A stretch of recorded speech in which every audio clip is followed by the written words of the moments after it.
So hey anime fans. The series name is What If Naruto Got Harem with Kushina? So let's start the series. The girl with sunfire hair.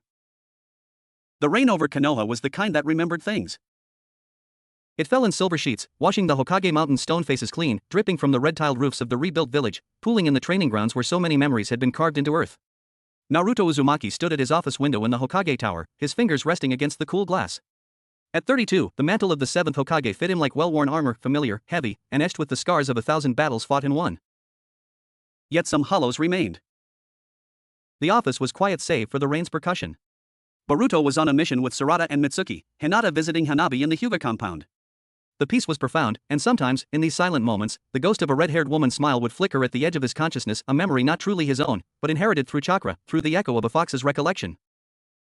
You're brooding again. Shikamaru's voice, dry as autumn leaves, cut through his reverie. Naruto turned, offering his friend and advisor a grin that didn't quite reach his eyes. Just thinking about the trade agreements with Lightning Country. Troublesome, right? Don't use my word. And you were thinking about her again. There was no point denying it. Shikamaru saw through everything. Sometimes I wonder what she'd think of the village now. If she'd be proud. The fourth's wife? Shikamaru asked, though his gaze was knowing. Yeah, Naruto said softly, turning back to the rain. Kushina Uzumaki. The name hung in the air, a sacred relic. He knew her only through stories, the fiery, brave woman who had been his mother in a life he couldn't remember. Sometimes, in his dreams, he heard her laughter, bright and fierce as a sunflower. Sometimes, he felt a phantom warmth, like a hug from a ghost. What he didn't know was that, 3 districts away, a ghost was very much alive.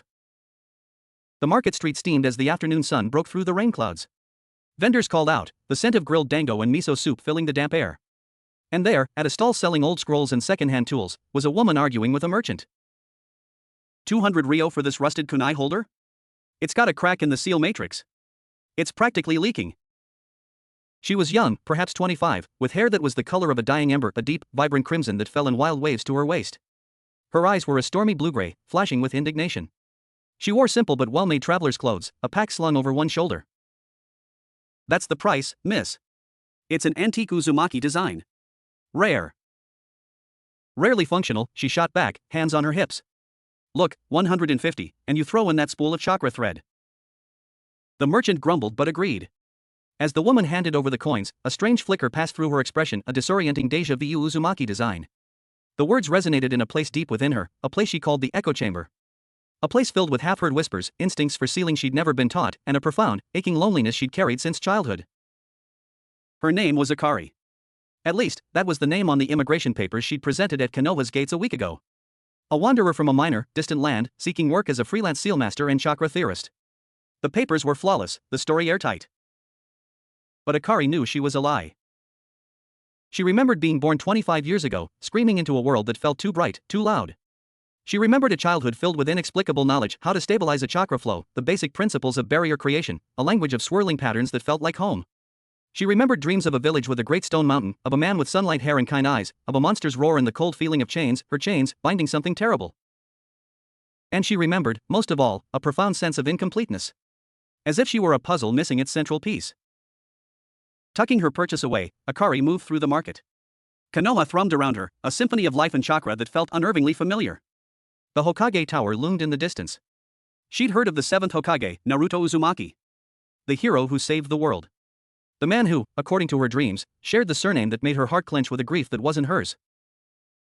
A commotion erupted near the training grounds. A rogue Earth-style jutsu from a too enthusiastic genin team had destabilized, causing a section of wall to buckle and collapse toward a group of civilians. Time seemed to slow. Akari didn't think. Her hands flew through seals she didn't remember learning: boar, dog, bird, monkey, ram. Chakra, thick and potent and vividly crimson, surged from her core. It erupted from her palms not as a stream, but as solid, glowing chains of brilliant red energy. Adamantine sealing chains. The words tore from her throat, foreign and familiar all at once. The chains shot forward with a sound like singing metal, spearing the falling rubble. They wrapped, anchored, and held the massive stones suspended in midair, humming with immense power. The civilians stared, gaping. The genin team froze in horror. Silence descended, broken only by the hum of the chakra chains. And then, a new presence arrived. It was a presence that washed over the street like a warm, golden tide. It was vast, sun-drenched, and layered with the deep, ancient power of something primordial. Akari's breath caught. Her chains flickered, reacting to the proximity of this tremendous chakra. She turned. He stood at the edge of the crowd, having arrived in a blur of yellow. The seventh Hokage. Naruto Uzumaki. He wasn't looking at the suspended rubble. He was staring directly at her chains. At the crimson energy flowing from her hands. His face, usually an open book of bright expressions, was a mask of utter, world-shattering shock. The blue eyes behind his Hokage hat were wide, pupils contracted to pinpricks. He looked as if he'd seen a ghost. And in that moment, as their eyes met across the humming space filled with her crimson chains, the echo chamber in Akari's soul screamed. It wasn't just recognition. It was a gravitational pull, a tidal force of destiny. The lonely hollow in her chest throbbed, not with pain, but with a terrifying, exhilarating sense of homecoming. The whispers in her blood became a roar. The memories that were not memories surged, a smile like sunshine, a three-pronged kunai, the scent of milk and blood, a promise I'll love you always. Naruto took a single, stumbling step forward. The world had narrowed to this woman, to these chains, a technique he had only ever seen in one place, in the shared memories of Kurama, shown to him in the depths of his mindscape. The technique of his mother, Kushina Uzumaki. But this woman was not his mother. She was a stranger. And the look in her stormy eyes, confusion, fear, a dawning horror of recognition, mirrored the earthquake happening inside his own soul. Kurama, dormant within him, stirred. A low, rumbling growl vibrated through their shared consciousness. Naruto. The fox's voice was uncharacteristically solemn, thick with an age-old weight. Her chakra. I know that chakra. It's different, but the song is the same. Who? Naruto's voice was rough, barely a whisper lost in the murmuring crowd. Who are you? Akari's chains dissolved into crimson mist. She took a step back, her heart hammering against her ribs. The connection between them was a live wire, searing and undeniable.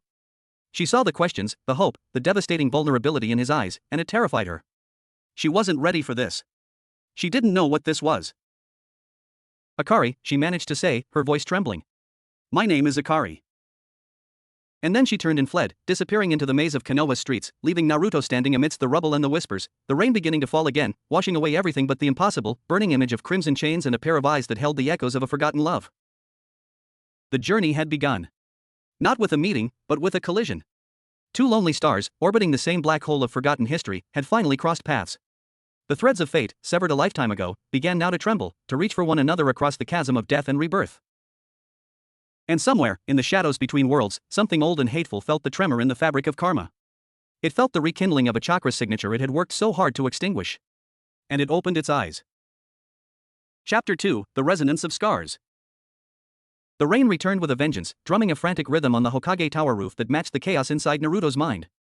He stood in the center of his office, the phantom glow of crimson chains still imprinted on his vision. Report, he said, his voice unnaturally flat. The Chunin who had witnessed the event snapped to attention. The civilian group was unharmed, Lord 7th. The Genin team is being reprimanded. The woman, she left immediately after you arrived. We have a general description, but she vanished into the 3rd District market crowd. Red hair, Naruto murmured, more to himself. Chakra chains. Adamantine sealing chains. He looked at Shikamaru, who had been silently observing from his desk, a complex shogi puzzle forgotten. You know what that technique is, Shika. Shikamaru lit a cigarette, the smoke curling in the tense air. A Kekii Genkai of the Uzumaki clan.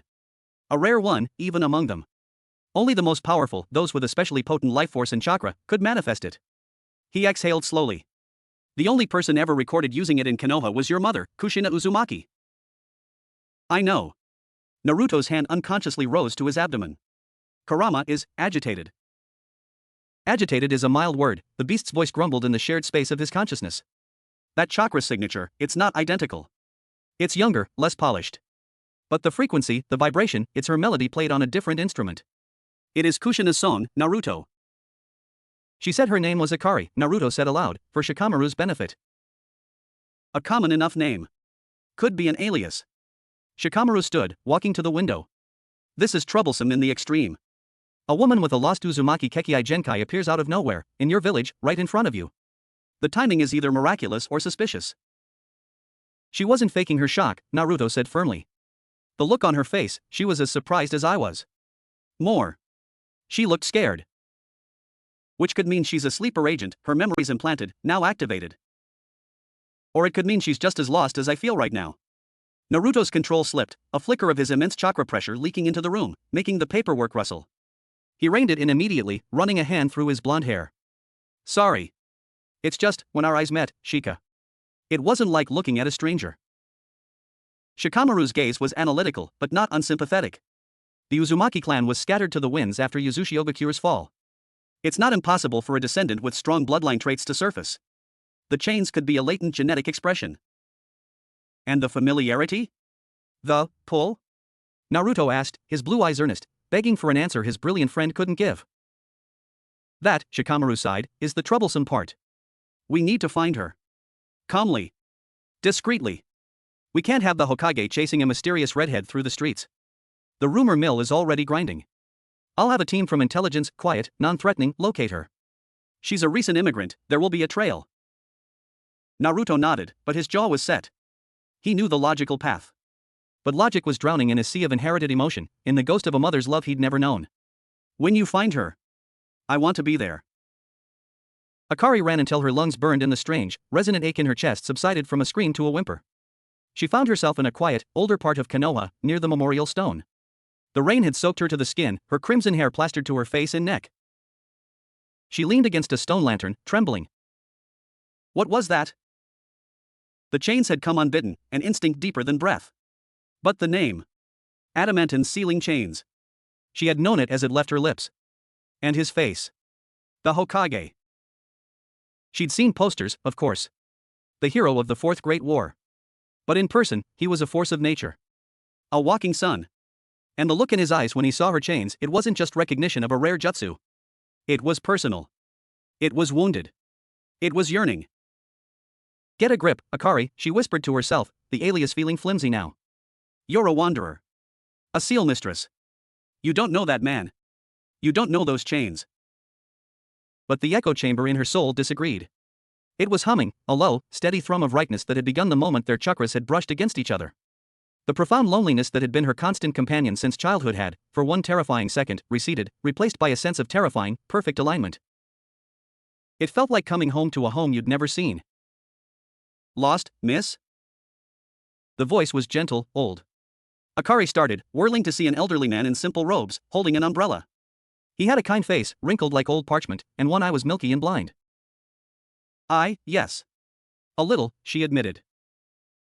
This is a place many come to when they're lost, he said, gesturing to the memorial stone. It helps to remember we're not alone in our confusion. The rain's getting heavier. My tea house is just down the lane. Come dry off.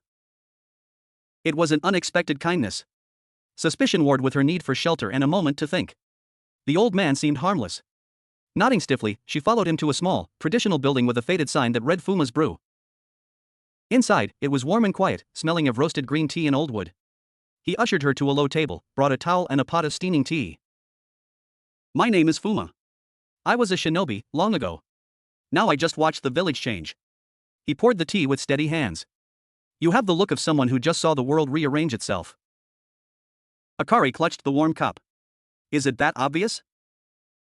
To an old man who's seen that look before, yes. His good eye held a deep, knowing light. It's often in the eyes of those who meet the seventh for the first time. He has that effect. But for you, it seems it was more. She couldn't explain it. Couldn't put the seismic shift into words. Instead, she asked, what is he like? The Hokage? Fuma smiled, a network of wrinkles deepening. Loud. Brash. Stubborn as a mountain. He wears his heart on his sleeve, which is both his greatest strength and his most profound weakness. He sipped his tea. He carries the weight of the village's love, and the ghost of its past pains. He lost his parents the day he was born, you know. Never knew them. A shard of ice speared Akari's heart.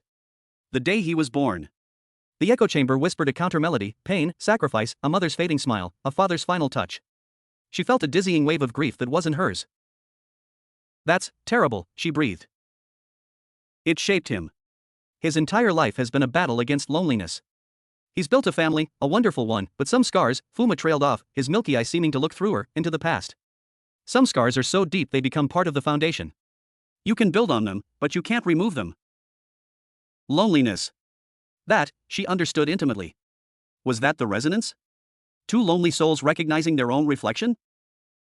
You have powerful chakra, Fuma said abruptly, his tone shifting from philosophical to perceptive. Old chakra. It has a taste to it. Like sea salt and forged iron. Uzumaki chakra. Akari froze. How did you? I told you, I was a shinobi. I fought alongside Uzumaki during the last war. I'd know that dense, vibrant energy signature anywhere. He leaned forward. You're not the first lost Uzumaki to find their way to Konoha, child. This village was built on an alliance with your clan. It is a sanctuary. But you must be careful. That power of yours, it will draw attention. Not all of it friendly. A chill that had nothing to do with her wet clothes crawled down her spine. What do you mean? Before he could answer, the door to the tea house slid open with a soft chime. Two men in standard Jonin attire entered, their expressions polite but their eyes sharp, missing nothing. Konoha intelligence. Miss Akari, the taller one asked.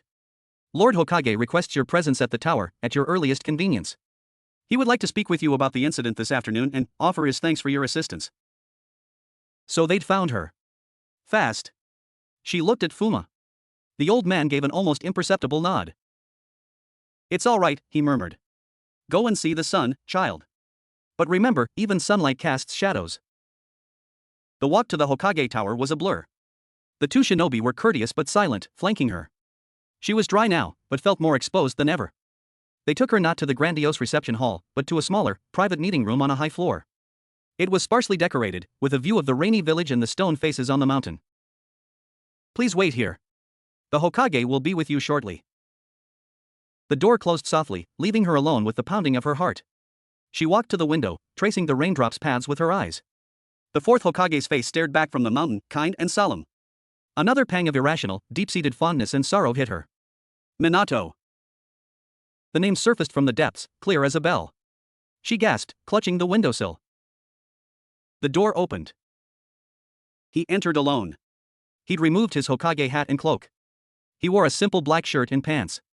Without the official trappings, he looked younger, more approachable, but the weight of his presence was still immense. He closed the door and stood there for a moment, just looking at her. The silence was thick, charged with the unspoken. Akari, he finally said, his voice softer than she'd imagined it could be. Lord Hokage, she replied, turning fully to face him, forcing herself to meet his gaze. Just Naruto was fine. He took a few steps into the room, stopping a respectful distance away. He seemed to be choosing his words with immense care. What you did today, you saved lives. Thank you. Anyone would have done the same. Not with adamantine sealing chains. There it was. The heart of the matter, laid bare. She swallowed. I don't know how I did that. It just happened. I believe you. He said it with such conviction it disarmed her. The look on your face, you were as shocked as anyone. He paused, his blue eyes searching hers. What do you know about the Uzumaki clan? Scattered. Sealing experts. My parents told me we might have distant ties. That's why I came to Konoha. To learn more. The lie tasted bitter. The chains are a Kekii Genkai of the main Uzumaki line. A very rare one. Naruto's hands clenched at his sides briefly. In all my life, I've only ever known one person who could use them. My mother, Kushina Uzumaki. The name hung between them. To Naruto, it was sacred. To Akari, it was a detonation in her soul. The echo chamber didn't just hum, it shrieked in recognition, in agony, in joy. A whirlwind of phantom sensations assaulted her, the feeling of long red hair, the sound of a particular laugh, the fierce, protective burn of a mother's love, the cold metal of a headband, the taste of miso soup with too much pepper. She swayed on her feet, her face pale. Hey, are you okay? Naruto was instantly in front of her, not touching, but close. His concern was a physical warmth. The name, she whispered, her vision swimming. Kushina. It hurts. That admission, raw and unguarded, shattered any remaining professional distance. Naruto's expression crumpled from Hokage-like concern into something painfully personal. It hurts me too, he confessed, his voice rough. Every day.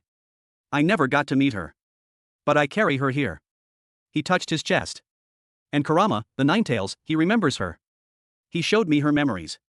Her strength. Her love. Akari looked up at him, tears she didn't understand welling in her stormy eyes. Why does your pain feel like my own? Why do I dream of a village I've never seen?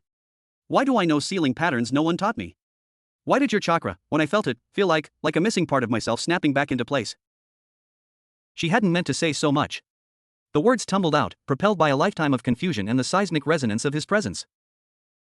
Naruto stared at her, his own eyes glistening. The rational explanations, distant relative, latent genes, crumbled before the sheer, emotional truth of her confession. It was too specific, too deep. This wasn't just about bloodline. This was about soul. Ask her, Kurama's voice urged, quieter now, filled with a strange awe. Ask her when she was born. Akari, Naruto said, his voice trembling slightly. When is your birthday? The question seemed absurd, but the intensity in his gaze compelled an answer. The 10th of July. Naruto's breath left him in a rush, as if he'd been struck. He took a step back, his hand rising to cover his mouth. His eyes were wide with a hope so devastating it was painful to witness. What? What is it? Akari asked, alarmed. My mother, he said, the words barely audible. Kushina Uzumaki, she died giving birth to me. On the 10th of July. The world stopped. The rain outside seemed to freeze in midair. The hum of the village faded to a distant buzz. In that silent, suspended moment, the scattered puzzle pieces of Akari's existence didn't just align, they fused. The loneliness, the dreams, the knowledge, the chains, the profound connection to this man whose birth was her death day in another life. Reincarnation. The word was a phantom, a myth, a folktale. But it landed between them now with the weight of absolute, terrifying truth. Akari's legs gave out. She didn't hit the floor. Naruto caught her, his arms strong and sure around her. The physical contact was electric. A surge of chakra passed between them, his, golden and vast and warm, hers, crimson and deep and fiercely resilient. They didn't merge, but they harmonized, weaving together in a complex, beautiful chord that resonated in the very foundations of the tower. For a long moment, they stayed like that. Him holding her up, her face buried against his shoulder, both of them shaking. Not with passion, but with the sheer, overwhelming shock of a destiny fulfilled, of a bond severed by death reaching clumsily, miraculously, across the void. When she finally found her voice, it was muffled against his shirt. This is impossible. Yeah, Naruto breathed, his own tears slipping free, landing in her crimson hair. It really is. He helped her to a chair, then knelt before her, his hand still gently holding her arms, as if afraid she'd vanish. His face was a battlefield of emotions, wonder, grief, joy, and a protectiveness so fierce it stole her breath. I don't remember, she choked out. I don't remember being her. I have echoes. Whispers. Feelings. But I'm not Kushina Uzumaki. I'm Akari. Whoever that is. I know, he said, his thumb unconsciously stroking her arm. And I would never ask you to be. You're you. But, you're also connected to her. To me. In a way I can't even begin to understand. He took a deep, steadying breath, the Hokage reasserting himself over the overwhelmed man. You're safe here. In Konoha. With me. No one will harm you. But Fuma was right, your power, this connection, it will draw shadows. He stood, his expression settling into one of grim determination. I need to know everything you do remember. Every dream, every instinct. Not just about the past, but about your life. Have you ever felt watched? Threatened? The question dragged her from the metaphysical back to the physical. She thought of the lingering sense of unease that had followed her for years, the feeling of eyes on her back in empty places. Sometimes. I always thought it was paranoia. It might not be. Naruto's jaw tightened. If forces out there remember the Uzumaki, remember Kushina's power, they might sense its return. We need to be prepared. We. The word was a lifeline. For the first time in her life, Akari wasn't alone with her confusion. The man before her, bearing scars both visible and invisible, was offering not just protection, but partnership.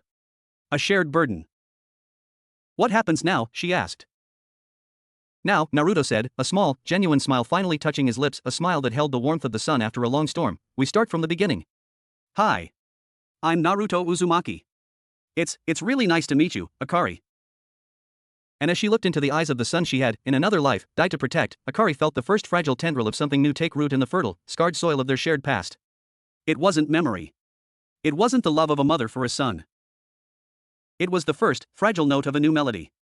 A melody of two wounded, destined souls, tuning their hearts to a frequency only they could hear, while the shadows of a forgotten war began to stir in the depths, sensing the rekindling of a light they had once worked so hard to extinguish. Chapter 3, The Karmic Weave. The small meeting room in the Hokage Tower felt like a confessional, charged with the sacred and the surreal. Naruto did not resume his seat behind a desk. Instead, he pulled another chair close to Akari's and sat, not as the Hokage to a civilian, but as one lost soul to another. The rain traced silent paths down the window behind them, a quiet audience to the unraveling of fate. Start from the beginning, he said, his voice gentle but insistent. The very beginning you remember. Akari wrapped her hands around the fresh cup of tea a silent Anbu had delivered. The warmth was grounding. Where did her beginning start? With the crying infant in a crib, already haunted? With the child who could draw advanced fuinjutsu circles before she could write her name? I remember knowing things I shouldn't, she began, her gaze fixed on the steam rising from the tea. My parents, the people who raised me, were kind, simple merchants. They had no chakra to speak of. But by age 5, I was correcting flawed security seals on their shop locks. I didn't know how I knew, it was like seeing a misspelled word. The patterns, they felt like a native language. Naruto listened, utterly still. This was a hunger in him, a thirst for any fragment, any echo of the clan, of the mother he'd been denied. The dreams started later, she continued, her voice dropping. Vivid, not like normal dreams. They had weight. Smell. Texture. A village with a giant stone mountain. A man with bright blue eyes and hair like sunshine, laughing. A beast. A monster of hatred and chakra, roaring behind bars of a sewer. And chains. My chains, holding it. The feeling was always the same, fierce love, desperate protection, and then, cold. An immense, hollow cold. Naruto's breath hitched. The 9 tails. The night I was born. He didn't phrase it as a question. She nodded, finally looking at him.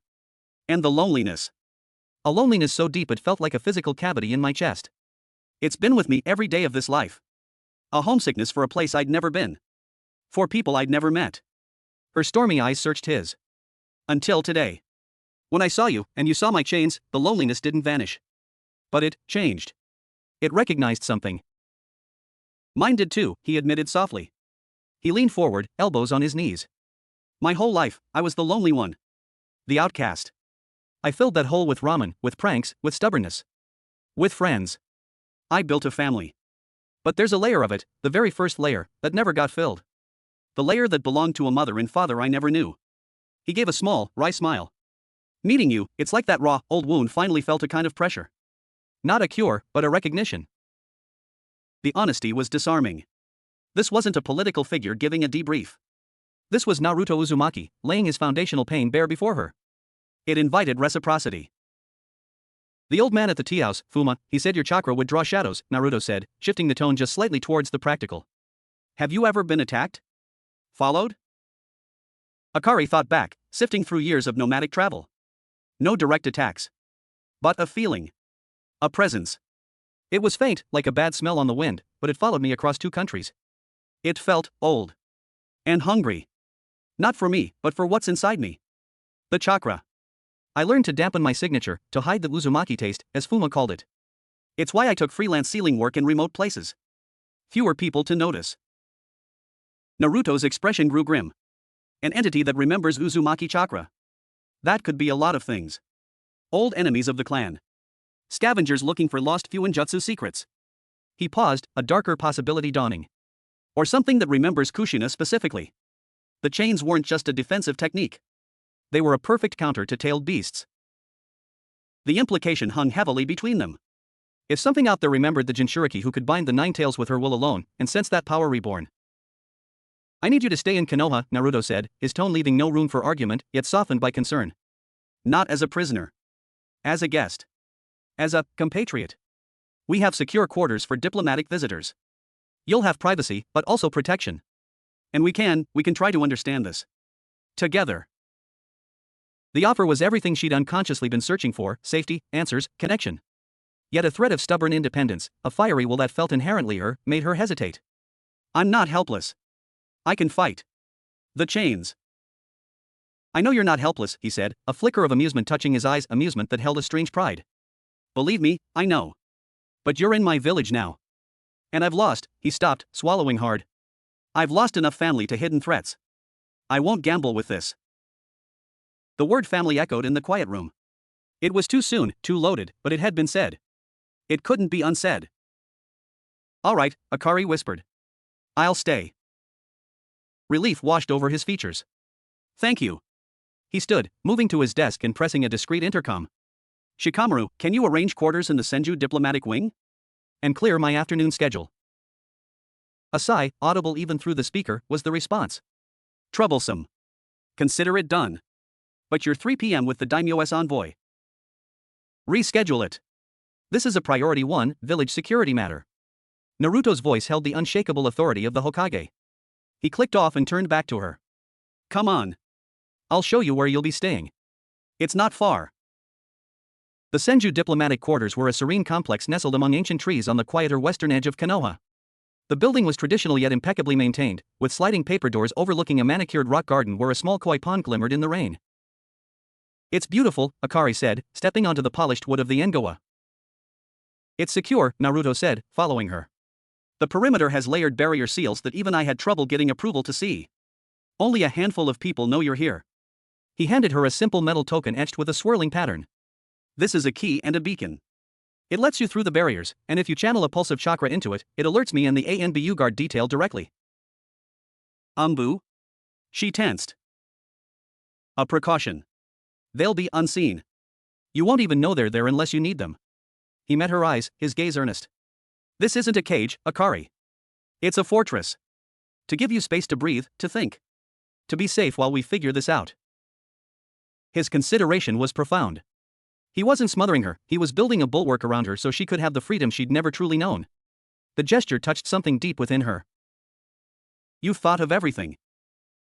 I've had a lot of practice protecting precious people, he said, a shadow of old grief passing over his face, thoughts of Jiraiya, of Niji, of the countless close calls. He shook it off. I'll leave you to get settled. There's food in the kitchen, clothes in the wardrobe, standard issue, but they should fit. I'll come by tomorrow. If that's okay? She nodded. I'd like that. He gave her one last, long look, a look that was still full of bewildered wonder, then offered a small, genuine smile. Get some rest. You've had a world-breaking kind of day. And with a soft shush of the sliding door, he was gone. Alone, the silence of the spacious rooms should have felt oppressive. Instead, it felt like the first true silence she'd ever known. The background hum of existential dread was gone, replaced by the low, steady resonance of Naruto's promise, of his chakra lingering in the space like a comforting scent. She explored the rooms, her fingers brushing over fine linen, polished wood. In the bedroom, she found a set of simple, dark blue yukata. As she changed out of her damp travel clothes, she caught her reflection in a mirror. Crimson hair, wild and untamed. Stormy eyes, holding a new kind of storm. The face was unfamiliar, yet the spirit looking back, how much of it was Akari? How much was the echo of Kushina? Exhaustion, emotional and physical, crashed over her. She barely managed to slide under the covers of the futon before sleep claimed her. And the dreams came. Not fragmented whispers, but a coherent, devastating vision. She was standing on the water tower, looking over a Konoha that was both familiar and older. The Hokage mountain had only 3 faces. The air crackled with celebration, it was the night of her birth, not as Akari, but as Naruto. Joy and anticipation swirled with a deep, maternal love so potent it was a physical ache in her chest. Then, the searing pain of labor, the overwhelming focus on the tiny, wriggling life in her arms. Blonde hair. His first, furious cry. Then, the mask. A swirling, orange mask materializing in her chamber. A single, Sharingan eye glowing with malevolent intent. Cold terror, sharper than any kunai. The violation of the seal being ripped open. The monstrous chakra of the 9 tails erupting, consuming. Her body, weak from childbirth, screaming in protest as she forced every ounce of her prodigious life force into action. Get Naruto to safety, she yelled to Minato, her voice raw with love and fury. Then, the chains. Not from her hands, but from her soul. Crimson, adamantine, bursting forth to ensnare the colossal beast, to hold back the tide of hatred. The strain was astronomical, tearing at the very fabric of her being. But she held. For him. For her son. For her village. The fox's massive claw descending. The impact. The cold. Minato's final, loving gaze. And her last thought, as the world faded to black and white, Naruto. I'm sorry. I love you. Akari bolted upright in the futon, a scream strangled in her throat. She was drenched in a cold sweat, her breath coming in ragged gasps. The phantom pain of the 9 tails claw tearing through her abdomen was so real she clutched at her stomach, expecting to find a gaping wound. Tears streamed down her face, hot and relentless. They were not her tears. They were Kushina's. The grief, the sacrifice, the desperate, unfulfilled love, it flooded her, a dam broken by proximity and recognition. She stumbled out of the room, through the dark house, and out onto the engawa. The rain had stopped. The night was clear and cold, the moon a sharp sliver in the sky. She collapsed to her knees on the damp wood, the sobs racking her body. She cried for the life cut short, for the son left alone, for the love that ended in a burst of violence and sealing light. She didn't know how long she knelt there, lost in the borrowed agony of a past life. But gradually, she became aware of a warmth beside her. A golden, serene presence. She looked up, her vision blurred. Naruto sat cross-legged next to her, not touching her, just being there. He was in his simple clothes again, his hair tousled as if he'd run here. His face in the moonlight was solemn, etched with an understanding that went beyond words. "The dream?" he asked softly. She could only nod, fresh tears spilling over. "I have them too," he said, his gaze on the koi pond. "Kurama showed me. I saw it all from his perspective, from hers, from my father's. I know how she died. I felt her love." He finally looked at her, his blue eyes holding a universe of pain and acceptance. "You don't have to carry that for her. You've already done enough." "But I feel it," she choked out. "It's in my bones, in my chakra. Her regret. Her sorrow for leaving you." "I know," he whispered. "And I'm telling you, as her son, it's okay. She did her duty. She loved me with everything she had. That's all that matters." He reached out then, slowly, giving her time to pull away. His hand came to rest gently on top of her head, a gesture of comfort. "You're here now. That's a miracle I don't understand. But you're not here to be punished by her memories. You're Akari. And you're safe." The weight of his hand, the sheer absolution in his words, began to quiet the storm inside her. The violent grief of the dream receded, not gone, but soothed. The loneliness in her chest, the echo of Kushina's, met the loneliness in his, the reality of Naruto's. And in that meeting, something new was forged. Not a mother-son bond, but a bridge built from shared spectral pain and living, bewildered compassion. "How did you know?" she asked, her voice hoarse. "That I was dreaming?" He tapped the token on the Endoa floor beside her. It pulsed. A big, distressed pulse of Uzumaki chakra. I was already awake. Couldn't sleep. He gave a weak chuckle. "Kind of a big day for me, too." A fragile, wet laugh escaped her. She wiped her face with her sleeve. "I'm sorry I woke you." "Don't be." He withdrew his hand, the absence of its warmth noted. "I'd rather be here than anywhere else." They sat in silence for a long time, watching the moon's reflection shatter and reform on the pond's surface. The connection between them was quiet now, a deep, humming baseline of understanding. The initial shock was settling into a profound, terrifying, beautiful reality. "Can I ask you something?" Akari said, her voice steadier. "Anything. The feeling you had, when we met. The pull. What was it like for you?" Naruto was quiet for a moment, collecting his thoughts. "You know how a magnet finds its pole? Or how a plant grows toward the sun? It was like that. An instinct. A completion. For 32 years, a part of my chakra signature has felt unresolved. Like a song missing its final chord. When your chains appeared, and our chakras touched, the chord resolved." He looked at her, his expression open and vulnerable. "It wasn't romantic. It wasn't familial in the usual sense. It was karmic. Like two threads of the same tapestry, finally woven back together after being torn apart." Karmic. The word fit. It was vast enough to hold the enormity of what they were navigating. "For me, it was like coming home," she confessed. "To a home I'd been searching for in every town, in every face, for 25 years. A comfortable silence fell again, softer this time. The shared confession had deepened the bridge between them. "We should both try to sleep," Naruto said eventually, standing. "The world will still be impossibly weird in the morning." She stood as well, feeling more centered than she had in her entire life. "Thank you, Naruto. For all of this." He smiled, that sunlight smile that seemed to hold the dawn within it. "Good night, Akari. Dream of quieter things." He vanished in a flicker of yellow light, the body flicker technique, executed with a silent mastery that spoke of his true power. Back inside, Akari lay down again. The ghost of the nightmare lingered, but it was overshadowed by the memory of his hand on her head, his voice in the dark. The loneliness was still there, but it was no longer a void. It was a space, and in that space now lived the resonant, golden echo of Naruto Uzumaki's chakra, and the first, fragile shoots of a connection that defied life, death, and time itself. Far from the serene Senju quarters, deep in the forest bordering Konoha, a figure watched the village's lights through the rain-washed trees.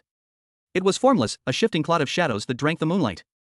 It had felt the tremor days ago, the reignition of a chakra signature it had helped extinguish a lifetime ago. The chains. The Uzumaki will. A voice, dry as dead leaves and ancient as hatred, slithered from the shadows. "She has returned. The binder is reborn.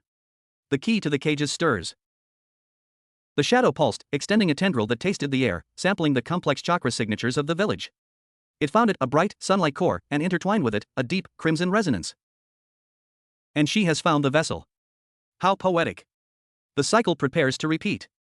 The tendril withdrew. We must prune this bud before it blooms. Before she remembers everything. The shadow dissolved into the deeper darkness of the forest, leaving behind only a lingering chill and a promise of violence that was older than the village itself. The karmic weave had been sensed. And now, the scissors were being sharpened. Chapter 4, The Ink of Memory, The Shadow of Doubt. The morning after the dream was a study in quiet disorientation. Akari woke to sunlight painting geometric patterns on the tatami floor, the memory of phantom claws and a comforting hand on her head tangled together. For the first time in her life, the waking world felt more real than the echoes. The resonance in her chest was a steady, low hum, not the painful pull of loneliness, but the presence of a distant, answering chord. A discreet knock at the main door broke her reverie. It was a young kunoichi from the Hokage's administrative staff, bearing a tray with a simple but hearty breakfast: grilled fish, rice, miso soup, and pickled vegetables. Lord Hokage sends his compliments and asks if you would be available for a visit to the Konoha archives this afternoon. He has cleared a private section for your review. The archives. A repository of the village's history. Her pulse quickened. Yes. Please tell him I'd be honored. The morning passed in a blur of nervous energy. She explored the small garden, practiced basic chakra control exercises to ground herself, and tried to quiet the flutter of anticipation. What would she find? Official records of Kushina Uzumaki? Sealing notes? Or just dry, impersonal history that would widen the gap between the ghost and herself? Promptly at 1, Naruto arrived. He looked more like himself today, wearing his standard orange and black jacket, his grin easy if a little cautious. Ready for some detective work?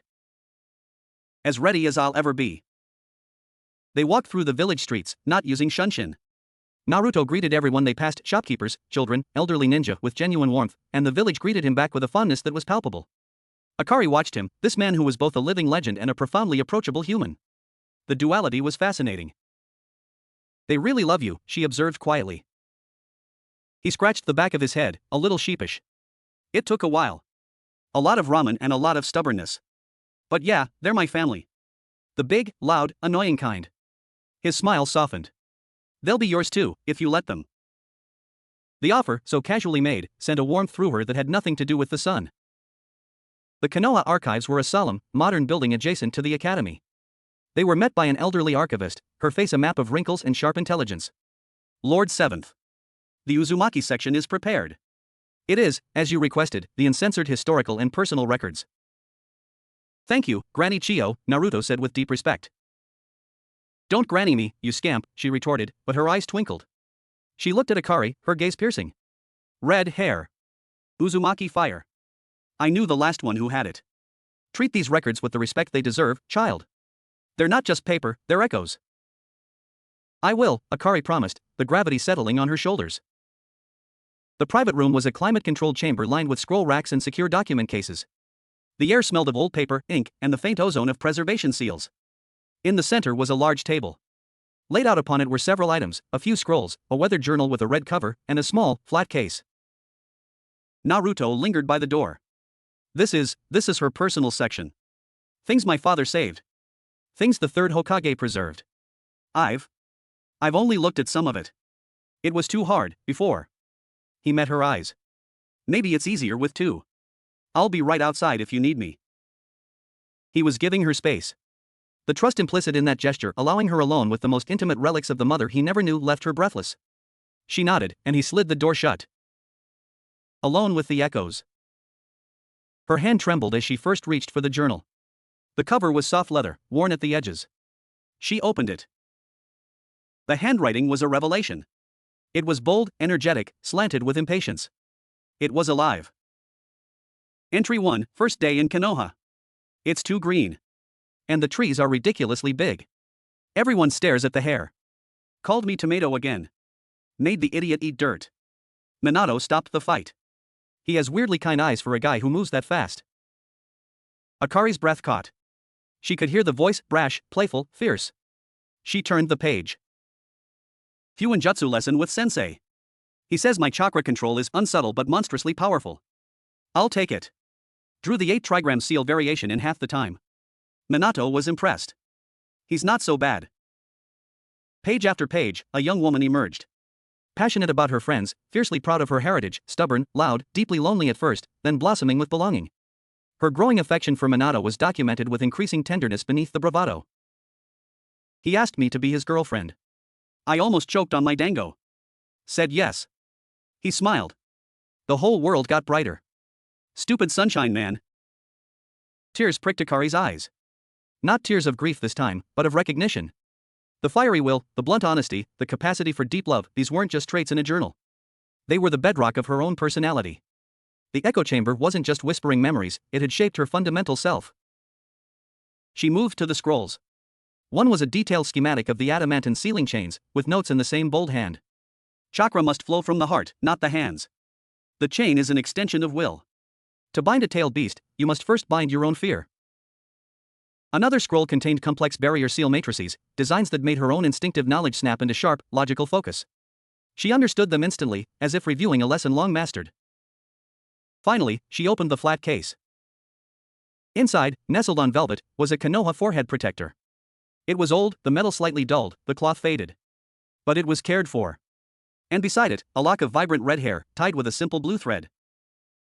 A physical piece of her. Of Kushina. Akari's fingers hovered over the lock of hair. A profound sense of vertigo washed over her. This was not just a historical artifact. This was her hair, from a body that had turned to dust years before she was born. The paradox of reincarnation became crushingly tangible. She didn't hear the door slide open. She felt him. His chakra presence was a soft, golden pressure at the edge of her awareness. You found it, Naruto said softly. He stood just inside the room, his eyes on the open case. It's her, Akari whispered. She's not a story. She was wonderful. And so alive. Naruto approached the table, looking down at the journal entry open before her, one detailing Kushina's excitement at feeling Naruto kick for the first time. His throat worked. Yeah. She was.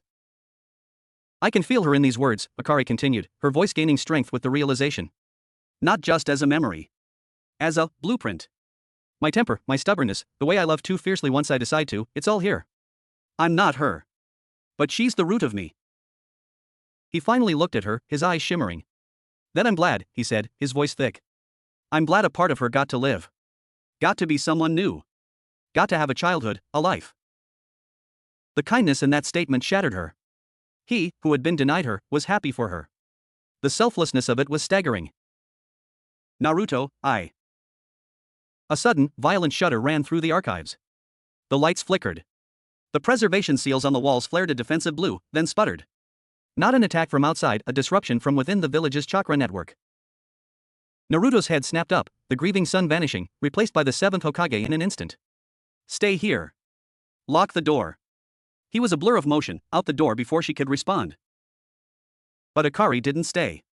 The instinct that was part Kushina, part her own, screamed that this was no coincidence. She tucked the lock of hair into her sleeve, a strange, protective urge seizing her, and ran after him. The central plaza was in chaos. Not from a visible enemy, but from a creeping, insidious sickness. Several shinobi and civilians were on their knees, retching, their chakra flickering erratically like guttering candles. The very air felt wrong, thick, cloying, tasting of rot and stale blood. Shikamaru was already there, directing medics. It's a chakra toxin, he reported tersely to Naruto. Airborne, but targeted. It's suppressing Uzumaki and Senju-type chakra signatures specifically. It's like a poison that remembers bloodlines. Naruto's face was granite. An attack on the founding clans. Where's the source? Tracking it.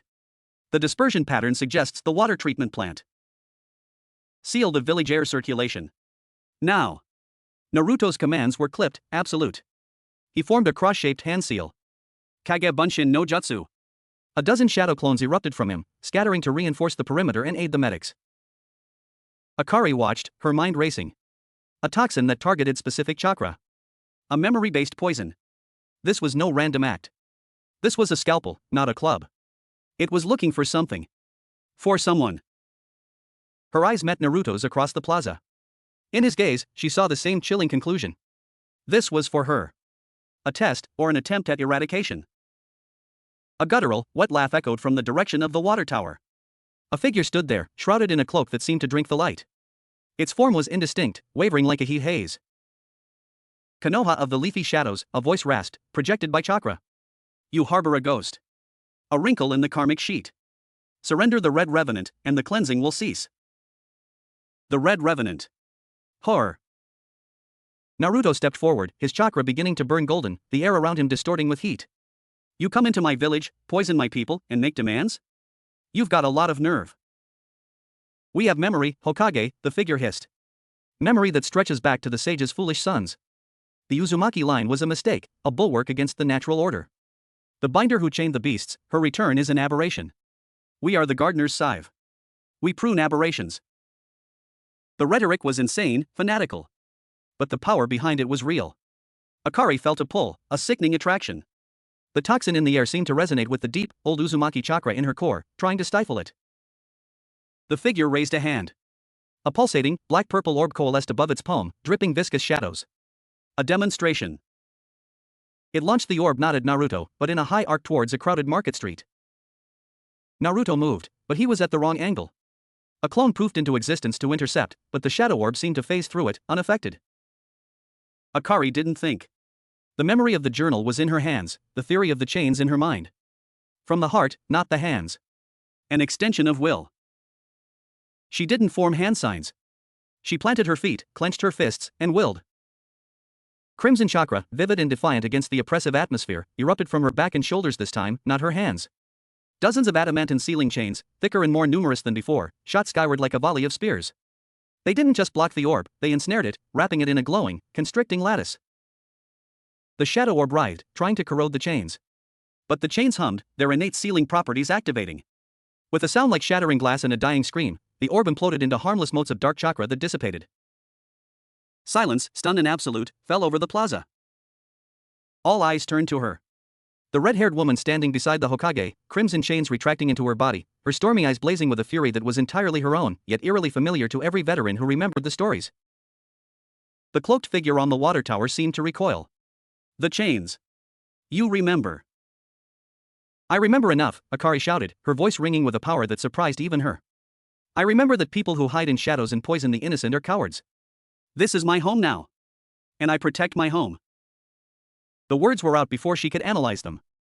My home. They felt true.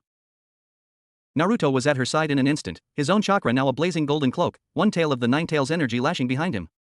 His look was no longer just protective, it was fiercely, blazingly proud. You heard her, Naruto's voice boomed, amplified by his chakra. Now, you have 3 seconds to tell me who you really are before I come up there and ask you personally. The figure let out a distorted shriek of rage. This is not over, Revenant. The garden never forgets a weed. Its body dissolved into a swarm of inky shadows that flowed down the tower and into the sewers, vanishing from sensory range. The immediate threat was gone, but the poison lingered. Naruto immediately began coordinating the cleanup and treatment. Akari stood amidst the controlled chaos, her body trembling from adrenaline and the aftereffects of pushing her newfound power. Shikamaru appeared beside her, his expression grim. A cult. The gardener's scythe. I've seen fragmentary references in old counterintelligence reports. They're an offshoot of zealots who believe the tailed beasts should never have been sealed, that the world should have been cleansed by their rage. They view anyone with the power to bind them, namely the Uzumaki, as heretics against a natural cycle of destruction. He looked at her.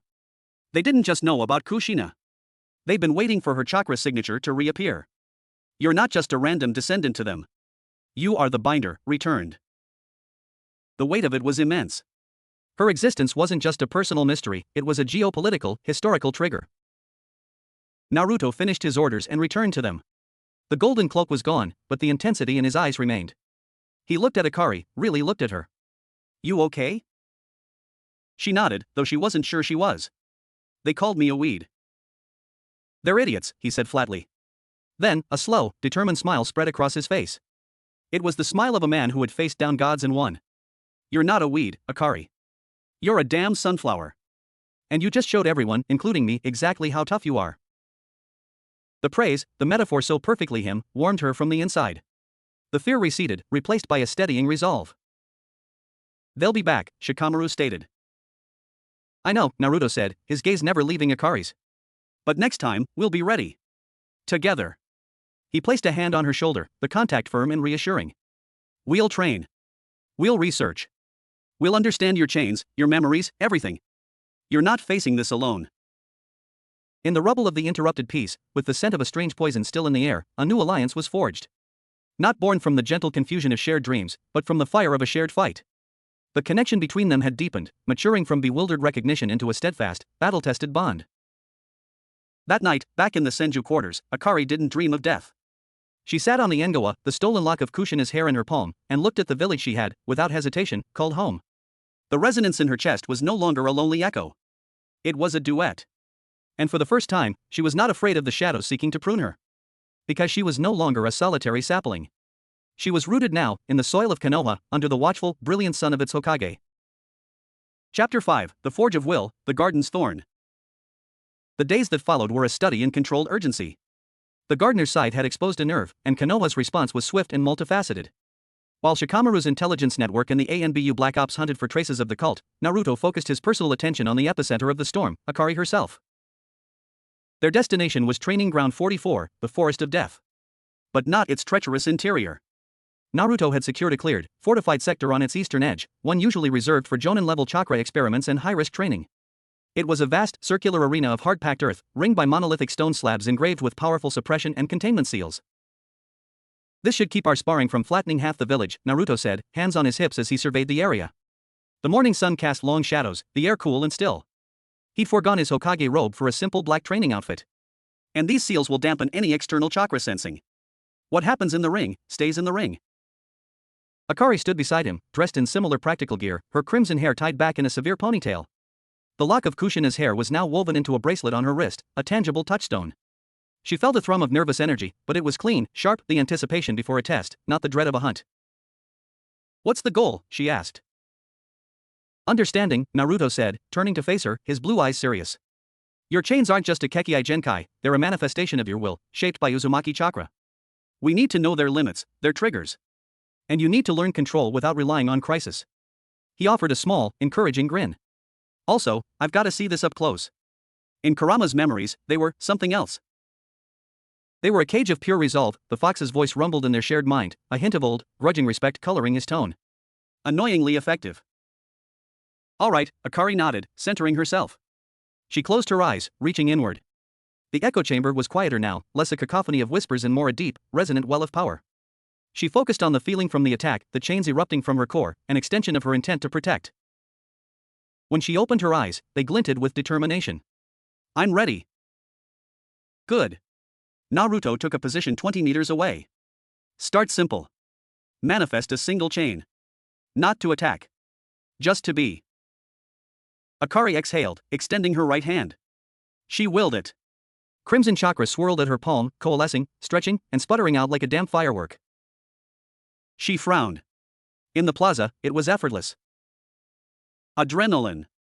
Instinct. You weren't thinking, you were doing. He crossed his arms. This is harder. You're asking your chakra to do something unprecedented without the push of life or death. It's like learning to walk again, consciously. Feel the chakra in your heart center. Don't push it to your hand, invite it out. She tried again, focusing on the warm, dense pool of energy in her core. She imagined not forcing a chain, but offering her chakra a form. A thin, shimmering line of crimson light, like molten glass, extruded from her palm. It wavered, insubstantial. Hold it. Give it structure. Adamantine isn't just a name, it's a property. Imagine the strongest material in the world. Make your will its forge. Akari gritted her teeth. The mental image solidified, not just light, but interwoven links, each forged from her resolve. The wavering line snapped into focus, becoming a solid, glowing chain about 3 meters long, hovering in the air. It hummed with a low, potent frequency. A wide, genuine smile spread across Naruto's face. Yes. Just like that. For hours, they drilled the basics. One chain, then two, from different points, hands, back, shoulders. Controlling their length, their speed, making them dance in the air like serpentine extensions of herself. The physical and mental strain was immense, it was chakra-intensive in a way that was qualitatively different from normal jutsu. It wasn't about volume, but about density and purpose. They're not just tools, Naruto observed during a break, handing her a water canteen. They're you. I can feel it. Your chakra signature is literally woven into their structure. That's why that poison targeted you. It wasn't looking for a genetic marker, it was looking for that specific chakra song. Akari drank deeply, the insight settling. So controlling them is controlling a part of my soul. Exactly. Now, let's test that control. He moved back to the center. Defense. I'm going to launch a weak, slow futon, Rasengan. I want you to stop it. Not dodge. Bind it. He formed the familiar spinning sphere of wind in his palm, a miniature, harmless version. With a gentle underhand toss, he sent it drifting toward her. Akari focused. A single chain shot from her left hand, not to strike the Rasengan, but to spiral around it, creating a containing cage. The moment the chakra links made contact, she felt it, a violent, swirling discord. The Rasengan's nature was pure, aggressive rotation, her chain's nature was absolute, binding stillness. It was a clash of concepts. The chain trembled, links groaning. She poured more will into it, reinforcing the idea of stasis. The Rasengan's spin slowed, fighting against the constraint, before finally winking out with a sigh of displaced air. Good. Naruto called. You didn't try to match its power. You imposed your rule on it. That's the key. Now, faster. The training escalated. He began using shadow clones, sending waves of them at her with basic taijutsu and low-level ninjutsu. Akari's world narrowed to movement, instinct, and the crimson arcs of her will. Chains became whips to disarm, barriers to deflect, snares to immobilize. She began to understand their versatility, they were as fluid as her thoughts, as solid as her resolve. But the true test came in the late afternoon.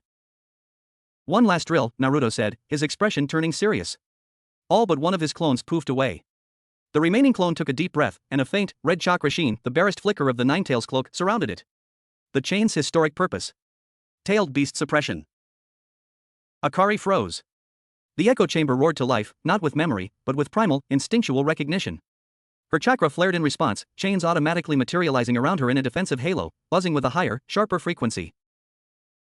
Careful, brat, Kurama warned internally. Even a whiff of my chakra is a potent trigger for that technique. Her instincts are waking up. It's okay, Naruto said, both to her and to the fox. This is controlled. This is safe. Akari, feel the difference. That chakra is chaotic, hateful, immense. Your chains are order, will, and containment. Feel the pull. Then, master it. The clone charged, a red blur. Akari's vision tunneled. The clone wasn't Naruto, it was the concept of the beast. The nightmare of claws and fangs. The grief of a life cut short. For a terrifying second, she was back in the dream, weak and dying, holding back the apocalypse for her son. Fear threatened to paralyze her. Then, she looked past the red chakra, to the clone's face. It was Naruto's face. Determined, trusting. Training. This was not the past. This was the present. Her present. She didn't retreat. She stepped forward, a raw cry tearing from her throat. Not of fear, but of defiance. 6 chains erupted from her back, not wildly, but with precision.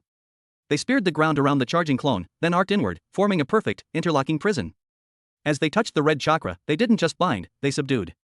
The chaotic energy hissed and receded, compressed by the glowing lattice. The clone inside struggled for a moment, then went still, the red chakra completely suppressed before it dissipated in a puff of smoke. Silence. Akari stood panting, the chains retracting slowly. The rush was immense. It wasn't just victory, it was vindication. A power born from tragedy, now wielded with conscious choice, in defense of a future. Naruto walked over, his eyes wide with awe. You didn't just replicate it. You refined it. Kushina's chains were a desperate dam against a flood.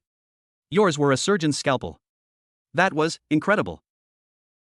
The praise washed over her, warm and validating. She smiled, a real, unburdened smile for the first time since arriving in Konoha. It felt right. Like I was using a muscle I never knew I had. You do have it. And it's getting stronger. His smile faded slightly, replaced by thoughtful concern. Which is why we need to be smarter. The gardeners used a memory toxin. They fight with knowledge. We need to fight back with the same. He led her to the edge of the training ground where a small table had been set up with scrolls and maps. Shikamaru's team found something. Scraps of an old dialect, pre-Third War, in a cave system near the border of the Land of Rivers. Mentions of the garden, the first weeds, that's a Suzumaki, apparently, and something called the Thorns, their assassins. More importantly, it mentions a central route, a place where their history is kept. Akari studied the maps, the rough circle marking the cave region. You think their base is there? It's a lead. A thin one. But we can't just sit and wait for the next poisoning. He met her gaze. I want to take a small team. You, me, Shikamaru for strategy, and Sakura for medical and tactical support. We go in, find what we can, and rip this route out. You're bringing me on a covert mission? The idea was equal parts thrilling and terrifying. You're the key to this, Akari. Your presence might trigger defenses, or it might bypass them. Your chains are the direct counter to whatever they might have. And, he paused, his voice softening. You deserve to face the shadow that's been chasing you. Not as a victim, but as a shinobi of Konoha. Shinobi of Konoha. The word settled in her soul, a mantle she hadn't dared to imagine wearing. He wasn't just protecting her, he was recruiting her. Empowering her. When do we leave? Dawn tomorrow. Rest tonight. You've earned it. That evening, as Akari prepared her meager pack, a different visitor arrived at the Senju quarters, Sakura Haruno. The famous kunoichi was as formidable in presence as in reputation, her green eyes sharp and appraising, but not unkind. Lord Seventh asked me to give you a once-over, Sakura said, her tone professional. Pushing a new Kekkei Genkai can have cellular level strain. She performed a quick diagnostic, glowing green chakra dancing over her fingertips. Remarkable. Your chakra pathways are incredibly robust. Uzumaki vitality is no myth. But there's a strange fatigue here, she pointed to Akari's heart center, not physical, but metaphysical. Like your soul's been doing heavy lifting. The memories, Akari admitted. The dreams. Sakura's expression softened into one of profound understanding. I can't imagine. Carrying the weight of a past life. Naruto carries enough weight for 10 lifetimes, but it's all his own. She finished the scan. You're physically fine. Better than fine. But mentally, be careful. On this mission, your greatest weapon is also your greatest vulnerability. Don't let them get inside your head. I'll try. Sakura gave a firm nod, then hesitated. He believes in you, you know. Naruto. It's not just about the chains or the mystery. He sees something in you. Something that settles him. After everything he's lost, he has a fierce instinct for who belongs in his circle. Trust that. It's rarely wrong. After Sakura left, Akari's thoughts were a whirlwind. She was as ready as she could be. Yet, as night fell, a different anxiety crept in. This wasn't just about facing an enemy. It was about stepping into a role beside Naruto, as a comrade. The strange, karmic pull between them had deepened into respect, into a burgeoning partnership. It was a connection more profound than any she'd ever known, and it was terrifying in its intensity. Just before midnight, as she performed one last check of her gear, a soft tap came at the window.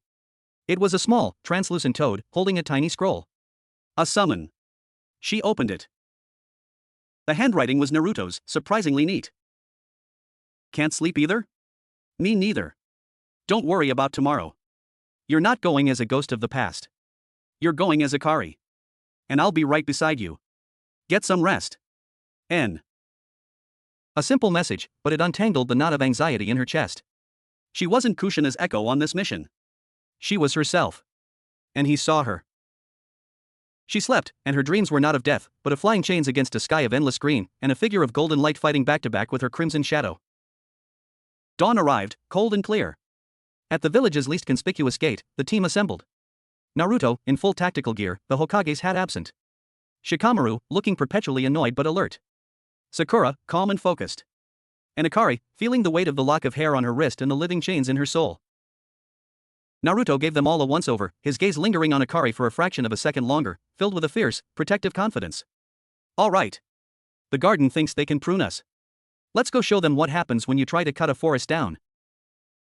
With synchronized movements, the four shinobi of Konoha vanished into the morning mist, heading towards the unknown roots of a hatred that remembered her, towards a confrontation that would test not just their power, but the very nature of the bond forming between the sun and his crimson chain.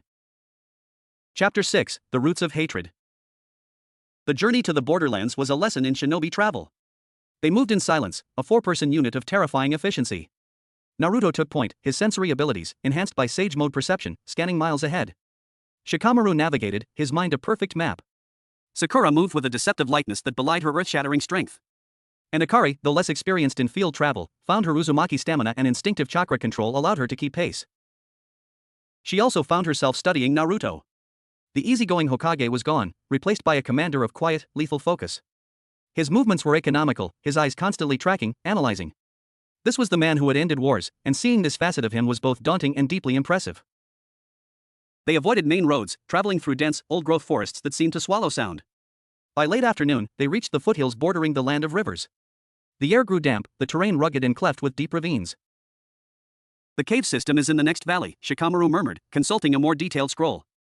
Satellite recon shows anomalous, non-natural chakra residues. Faint, but persistent. Like a slow leak. Naruto crouched, placing a hand on the mossy ground. He closed his eyes.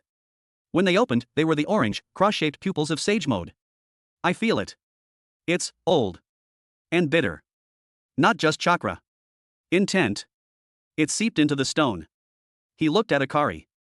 What do you feel? She focused, reaching out not with trained sensory skills, but with the deep, resonant well of her own chakra, letting it brush against the atmosphere. A jolt of visceral revulsion shot through her. It was the same cloying, rotten taste as the toxin, but diluted, foundational, like the root of the poison tree. It hates me, she whispered, the truth of it chilling. The very air here, it recoils from my presence. Sakura's medical chakra glowed briefly at her fingertips as she scanned the area. Psychometric residue. Strong emotional imprints, fused with chakra over decades. This place has been a locus of fanatical belief for a long time. Then let's not keep them waiting, Naruto said, his voice low. Stealth approach. Shikamaru, formation Gamma. Sakura, watch R6. Akari, stay between Sakura and me. Your chains are our trump card, but don't reveal them unless we have to. They descended into the valley like ghosts. The entrance to the cave system was a jagged maw hidden behind a waterfall, the sound masking their entry. Inside, the world changed. The natural rock gave way to smooth tunnels, walls etched with faded, disturbing murals. They depicted scenes of tailed beasts rampaging across landscapes while small, pious-looking figures knelt in worship. Other scenes showed stylized human figures with red hair being struck down by sides of light. The first weeds. Akari's stomach turned.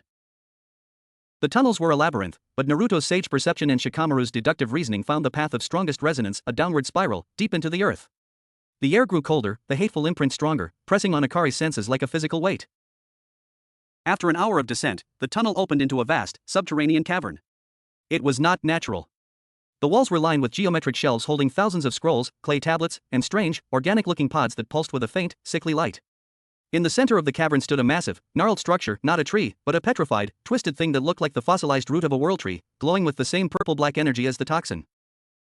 The central root, Shikamaru breathed, his eyes wide. It's a chakra-reactive archive. A living library of their madness. But the cavern was not deserted.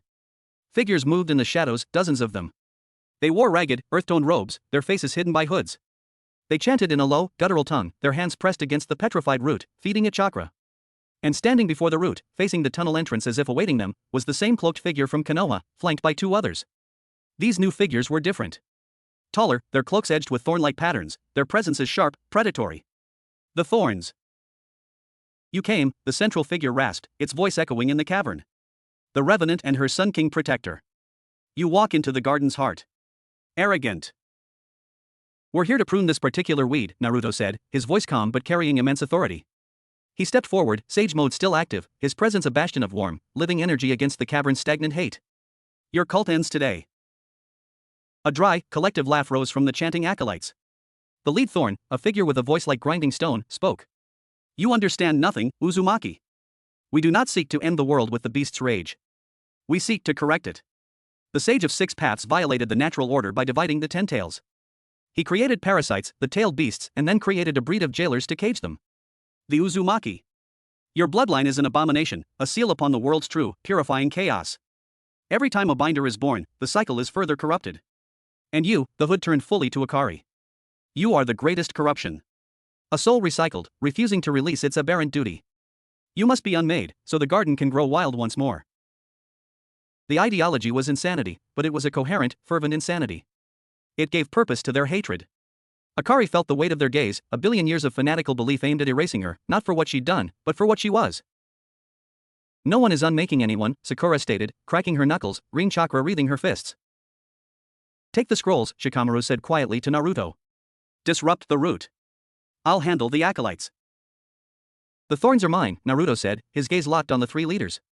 Akari, with me. Protect Shikamaru and Sakura from any large-scale attacks. Your chains are the only thing here that can cancel out their toxin-based techniques. Before strategies could solidify, the lead thorn moved. It was blindingly fast, not a shunshin, but a propagation, its body seeming to unravel into a whip of thorny vines tipped with glistening, purple barbs, aimed directly at Akari's heart. Naruto was faster.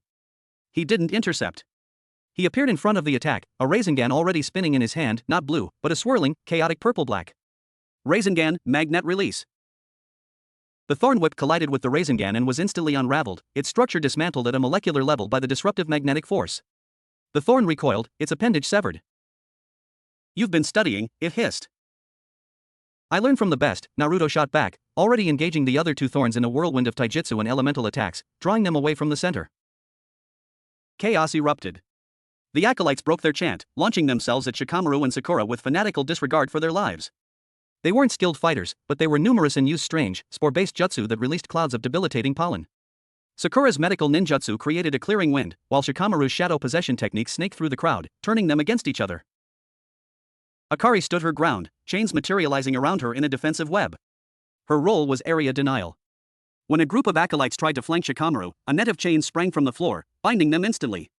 When a concentrated blast of poisonous mist billowed towards Sakura, a wall of interwoven chains solidified before it, the adamantine links absorbing and neutralizing the toxin with a furious hiss.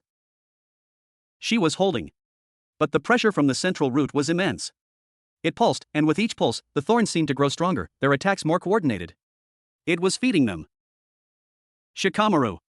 Naruto yelled, grappling with a thorn whose body kept fracturing into sharp, crystalline shards. The root! On it! Shikamaru disengaged from a group of acolytes, his shadows lancing out not at people, but at the shelves of scrolls. He began gathering them with impossible speed, stuffing them into sealing scrolls. But damaging the root itself was another matter. It radiated defensive chakra. Akari felt the pull. The root was the source of the hate that recognized her. Her chains hummed in response, not just as a weapon, but as a key. An insane idea formed. Naruto, she shouted. I need to touch it. He didn't question. In the middle of ducking a scything blade of darkness from a thorn, he formed a single hand seal. Kage Bunshin no Jutsu. A swarm of a dozen shadow clones erupted, overwhelming the thorns with sheer, explosive force, creating a split-second opening. Go!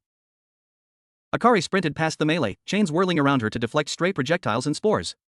The lead thorn, seeing her target, shrieked in fury and dissolved into a cloud of needle-thin thorns, raining down on her path. Not today. Sakura's voice rang out.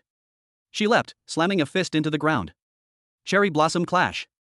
The shockwave of force shattered the incoming cloud and created a temporary vacuum around Akari. Akari reached the base of the petrified root. Up close, it was horrifying.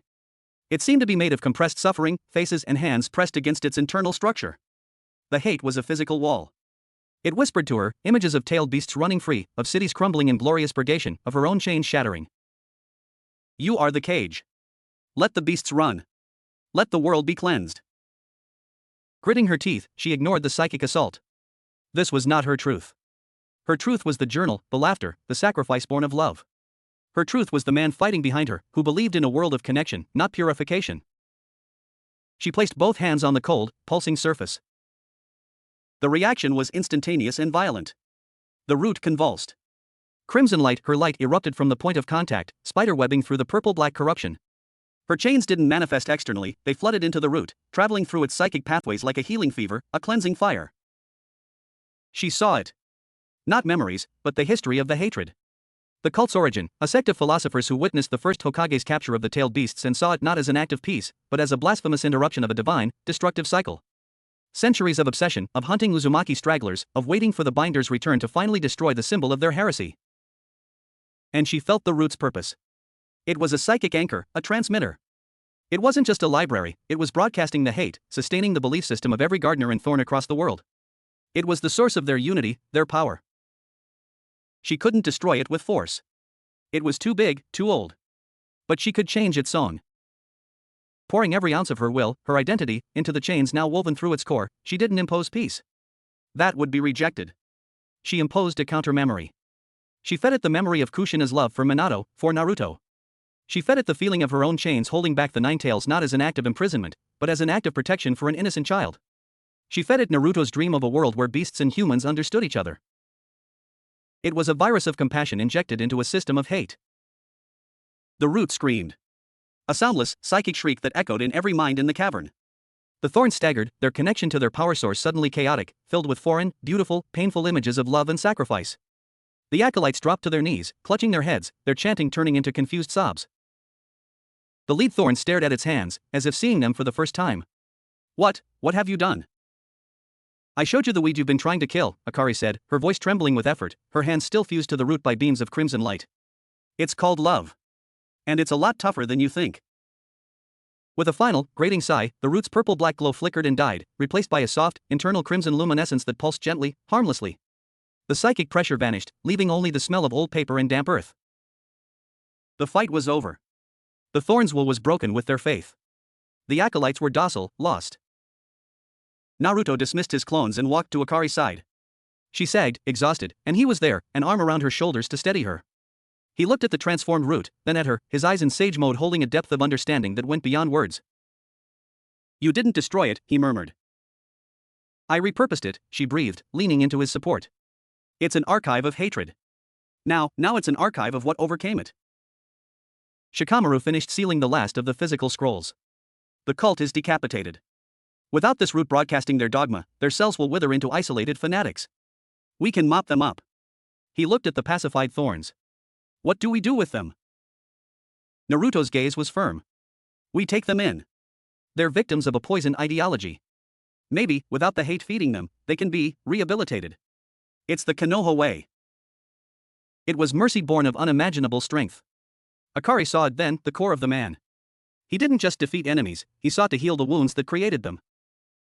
The journey back was slower, weighed down with prisoners and scrolls, but the atmosphere was light. The shadow had been faced, and not just defeated, but transformed. That night, camping in a secure clearing under a blanket of stars, Akari sat apart, watching the embers of their fire. The confrontation with the root had left her soul raw, but clean. She had faced the essence of the hatred aimed at her existence and had answered not with equal hatred, but with the truth of her own soul. Naruto settled beside her, handing her a cup of broth. You changed the world today, he said simply. I just defended myself. No. You did what I try to do. You didn't just win a fight. You offered a different answer. That's harder. That's braver. He was quiet for a moment, looking up at the stars. When I was a kid, all I wanted was acknowledgement. Now, I have more than I ever dreamed. But seeing you today, using her power in a way she never got to, it feels like a piece of her dream, the dream of a peaceful future, finally got its chance. The space between them was charged with a new understanding. The karmic pull, the shared pain, the battle-forged trust, it was coalescing into something profound and undeniable. He was looking at her not as a ghost, not as a mystery, but as Akari.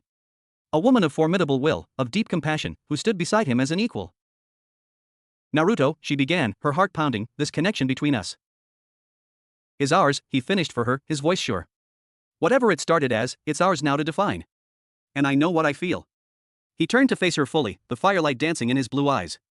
It's not about the past anymore. It's about the person you are. The woman who charges into the heart of hatred to heal it. The woman who makes me feel less alone in a way I didn't even know I still could. He reached out, his calloused fingers gently brushing a strand of crimson hair from her face. The touch was electric, a current that bypassed skin and bone and resonated in the core of her being. It was the first intentional, intimate touch, free from grief or consolation. I'm falling for you, Akari, he whispered, the admission hanging in the night air, brave and vulnerable as he had always been. Not because of who you might have been. Because of who you are. Tears, bright and clear, welled in her stormy eyes. The last barrier of fear, the dread of being a replacement, dissolved. She leaned into his touch. And I'm falling for the man who shines so brightly he makes shadows afraid. The man who sees not a ghost, but a person. In the quiet of the forest, under the ancient gaze of the stars, the son of the fourth Hokage and the reincarnated soul of his mother did not kiss. That would come later, with the weight of this new understanding settled between them. But they sat, shoulders touching, hands finding each other in the dark, as the future, their future, unwritten and full of promise, began to truly, finally, begin. The roots of hatred had been cut. And from the fertile soil left behind, the first tender, undeniable shoots of a new, transcendent love began to grow. Chapter 7, The Weight of Sunlight. The return to Konoha was a subdued triumph. The prisoners were processed under heavy guard and extensive psychological evaluation. The recovered scrolls from the garden's archive were a treasure trove of historical heresy and dangerous fuinjutsu, now safely quarantined in the Hokage's private vault. The immediate threat of the gardener's scythe was neutralized, its psychic heart repurposed by Akari's defiant compassion. Yet, for Naruto and Akari, the true journey was just beginning. They had crossed a threshold in the starlit forest clearing. The admission of feeling hung between them now, a delicate, radiant thing, precious and terrifying. They returned not as Hokage in mystery, but as two people orbiting a newfound gravity, unsure of the orbit's rules. The village noticed, of course. The gossip mills, temporarily stalled by the crisis, now whirred with new speculation. The crimson-haired woman who fought beside the Hokage, who wielded the legendary chains, who now walked with him through the streets, sharing quiet conversations that lasted long into the evening on the Engawa of the Senju quarters. It was the talk of Konoha. Naruto handled it with a baffling mix of obliviousness and deliberate transparency. He didn't hide their time together, but he didn't flaunt it. He was simply present. He brought her lunch from Ichiraku's. You gotta try the miso pork, it's way better than the salty one you like. He dragged her to Training Ground 7 to spar, which often devolved into him trying to teach her the Rasengan. It's all about chakra rotation. Like a really fast whirlpool in your hand, and her countering with intricate ceiling theory that made his head spin. It was during one of these sessions, a week after their return, that a different kind of shadow found them. They were in a secluded corner of the training ground, the afternoon sun dappling through the leaves.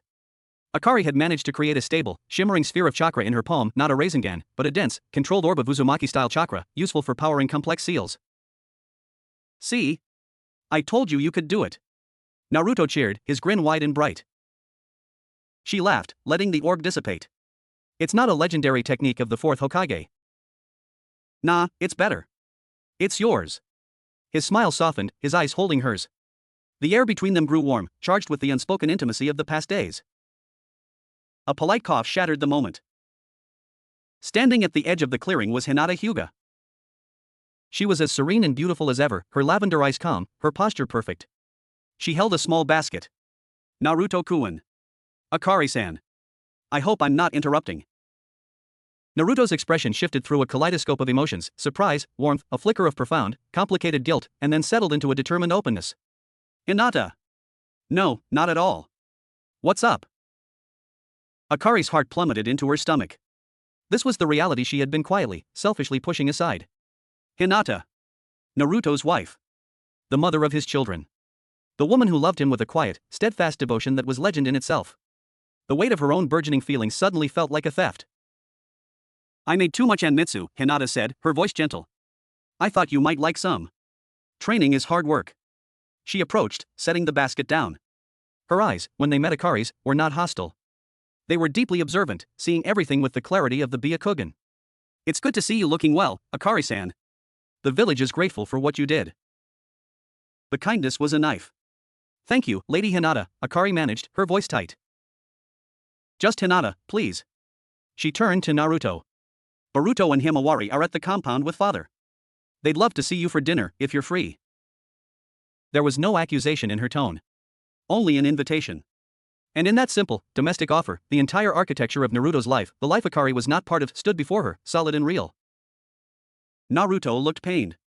Hinata, It's all right, Hinata said, her smile gentle but touched with an ancient sadness. I know you have much to discuss with Akari-san. Another time. She gave a slight bow to both of them. Please, enjoy the sweets. She left as quietly as she had arrived, leaving a silence thicker than any wall. The Anmitsu sat between them, untouched. The sun seemed less bright. Naruto ran a hand through his hair, the gesture full of frustration. I'm sorry. I should have, we need to talk about this. There's nothing to talk about, Akari said, her voice hollow. She wrapped her arms around herself. I've been unforgivably selfish. You have a family. A beautiful, kind wife who brings you dessert while I monopolize your time with my chaos. Akari, no. He stepped closer, but she took a step back. Yes. It's the truth. What I feel, it doesn't matter. It can't matter. The words tasted like ash. The connection in her chest, once a source of warmth, now burned with shame. It matters to me, Naruto said, his voice fierce. What I feel for you matters. But you're right. Hinata matters. Boruto and Himawari matter. This isn't simple. He sighed, the weight of the Hokage, the husband, the father, bowing his shoulders. My marriage to Hinata, it was built on gratitude, on deep affection, on a shared dream of peace. She saved me, in more ways than one. I love her. I will always love her. Each word was a nail in the coffin of Akari's fragile hope. She nodded, unable to speak. But, he continued, his blue eyes blazing with a painful honesty, it's not the all-consuming, destiny-shaping love I read about in my parents' letters. It's not the recognition I feel with you. With you, it's like my soul is meeting its counterpart after a lifetime of searching. It's terrifying and undeniable. And it's not fair, not to you, not to Hinata, not to me. He was laying his turmoil bare, and the rawness of it was almost worse than anger. He was trapped, and she was the cause. What do we do? She whispered, the question a plea. I don't know, he admitted, his voice cracking. I'm the Hokage. I'm supposed to have answers. But this is a wound I can't heal with a Rasengan or a speech. I need to talk to Hinata. Honestly. And I need you to know, whatever happens, you belong here. In Konoha. That is non-negotiable. He left her then, in the sun-dappled clearing, with the basket of untouched sweets and a heart shattered into 1,000 conflicted pieces.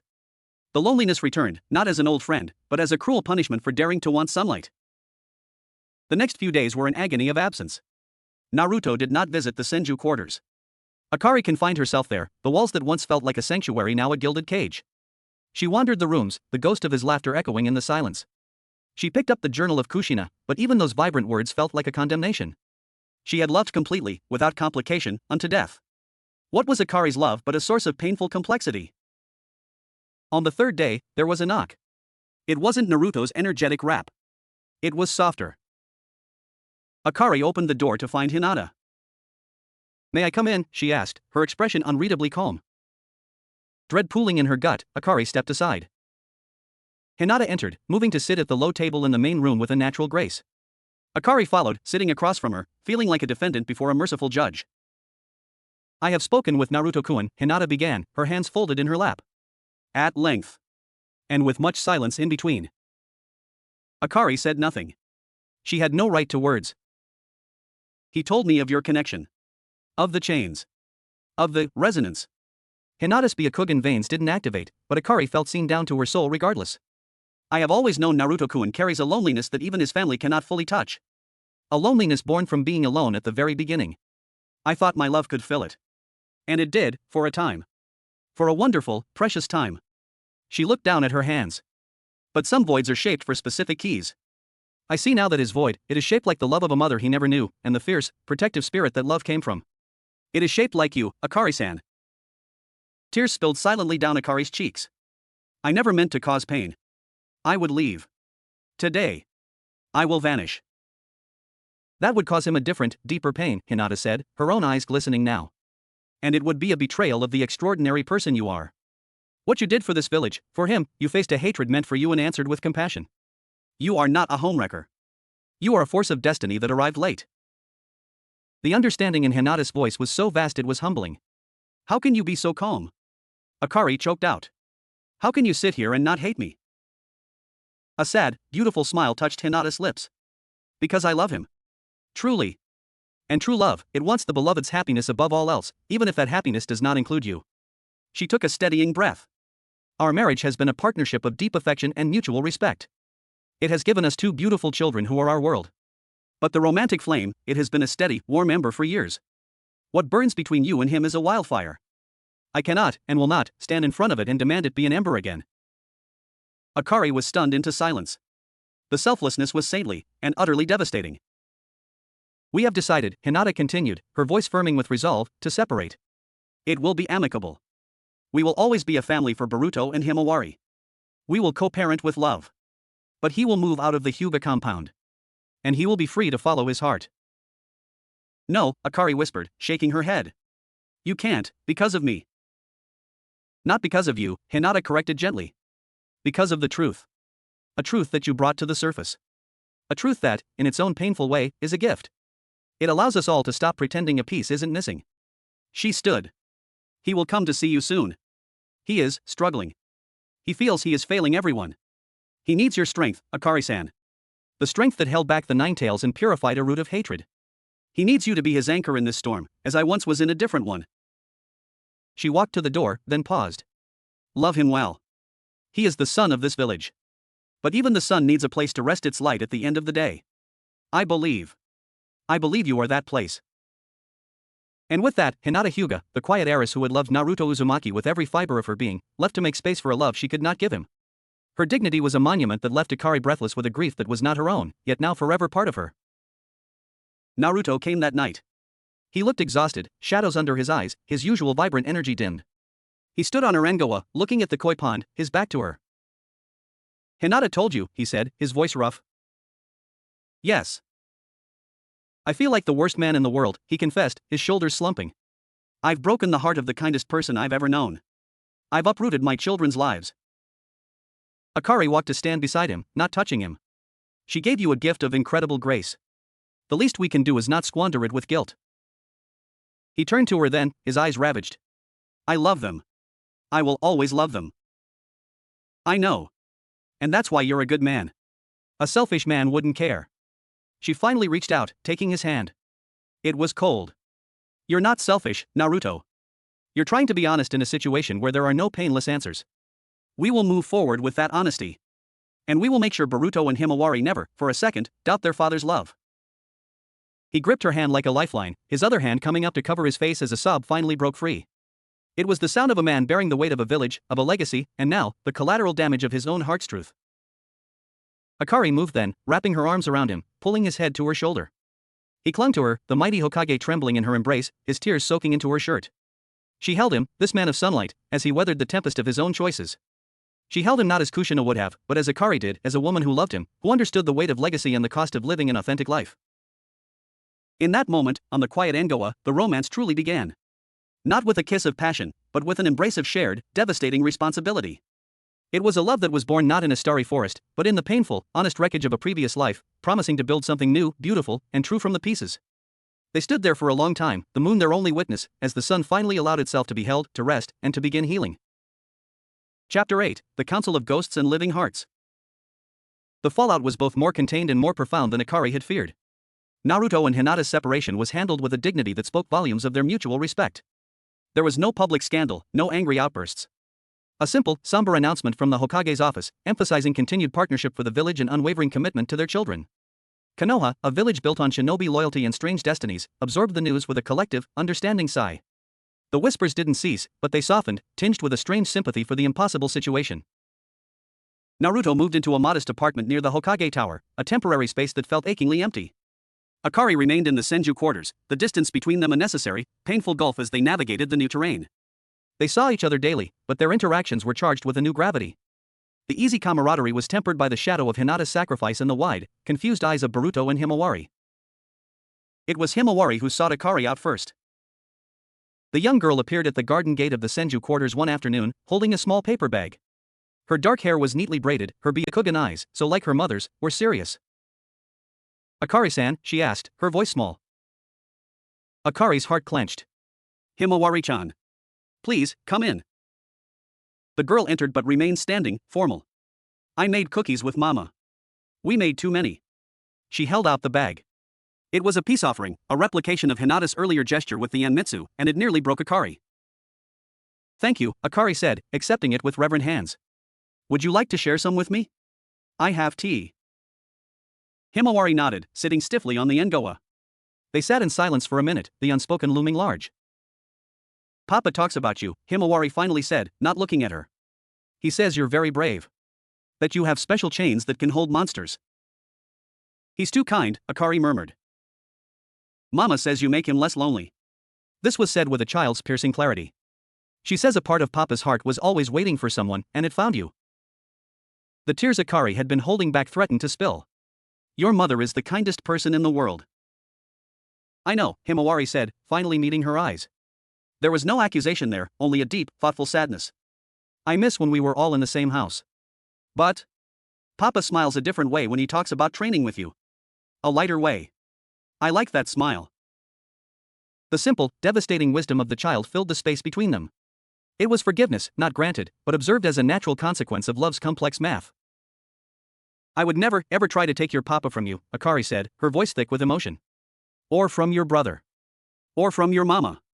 My being here, it's about adding, not replacing." Himawari considered this, then gave a small, decisive nod. She reached into the cookie bag, took one, and nibbled it. After a moment, she offered the bag back to Akari. The shared snack was a treaty. Boruto was a different storm. He confronted his father directly, his teenage anger a hot, bright thing. "How could you?" he'd shouted in Naruto's new, barren apartment. "You always preached about bonds. About never giving up. And you gave up on Mom." Naruto took the anger, his face a mask of pained acceptance. "I didn't give up on her, Boruto. Our bond changed. It's still there. It's just, in a different shape. One that lets both of us be more honest." "Honest about what? That you like some red-haired stranger more?" "It's not about more," Naruto said, his voice low but firm. "It's about a different kind of connection. One I can't explain, but I can't ignore either. I'm sorry it causes you pain. That's the last thing I want. But living a lie would cause more pain in the long run, for everyone, including your mother." Boruto had stormed out, a whirlwind of betrayed idealism. He avoided Akari completely, his glare speaking volumes whenever they passed in the village. Naruto bore this with a heavy heart, but without yielding. He was teaching his son, through this brutal lesson, that even Hokages were human, flawed, and bound by the heart's inexplicable dictates. It was in this strained atmosphere that Shikamaru requested a private council. Not in the Hokage's office, but in the Nara clan forest, a place of deep shadows and quiet thought. Naruto and Akari found him lying on his back, watching the clouds, as was his habit. He didn't sit up as they approached. Troublesome, he greeted them, his voice flat. "You called the meeting, Shika," Naruto said, sitting on the grass beside him. Akari followed suit. "I did." Shikamaru sat up finally, his dark eyes sharp. "The village is stable. The gardeners are scattered. Your personal life is a mess, but it's your mess. That's not why I called you." He turned his gaze to Akari. "It's about the scrolls from the root. My team has been decrypting them. We found something you need to see." He unrolled a specific scroll on the grass between them. It wasn't written in ink, but in faded blood, and the language was an archaic form of Uzushiogakure script. Akari's eyes scanned it, the symbols translating themselves in her mind with eerie ease. "It's a prophecy. Or a record of one," she whispered. "Read it," Shikamaru said. Her voice trembled slightly as she translated aloud. "When the sea's blood returns not by lineage, but by echo. When the binder's chains are forged anew in a heart that remembers yet forgets. Then shall the locked gate stir. The guardian of the deep, who sleeps in regret, shall seek the key it once rejected. The binder must face the guardian not with chains of seal, but with the key of memory. For the past is a tomb, but also a seed. To heal the future, one must first heal the wound of then." The forest clearing fell silent. The words hung in the air, cryptic and heavy. "The sea's blood. Uzumaki," Naruto said. "The binder. Kushina. And now, you." He looked at Akari. "A heart that remembers yet forgets. The locked gate. Guardian of the deep," Shikamaru mused. These aren't terms from any standard historical record. But deep could refer to the deep sea. Uzushiogakure was an island village. Or it could be metaphorical. A deep memory. A deep regret. A cold certainty settled in Akari's gut. The echo chamber within her, which had been quieter since the confrontation with the root, gave a single, deep thrum of resonance. "It's a place," she said, her voice distant. "I can feel it. Not a location on a map. A place in the fabric of things. A memory made manifest." Naruto's eyes narrowed. A place tied to the Uzumaki. To Kushina's regret. What was her greatest regret? "Dying," Akari said instantly, the answer coming from that deep place. "Leaving you. Leaving Minato. Not seeing you grow." But as she said it, she knew it was incomplete. There was something else. A shadow in Kushina's vibrant memories, a sorrow that predated her death. "The scroll mentions a key of memory," Shikamaru pressed. "And that the chains won't work. This guardian rejected seals before. This is a different kind of trial."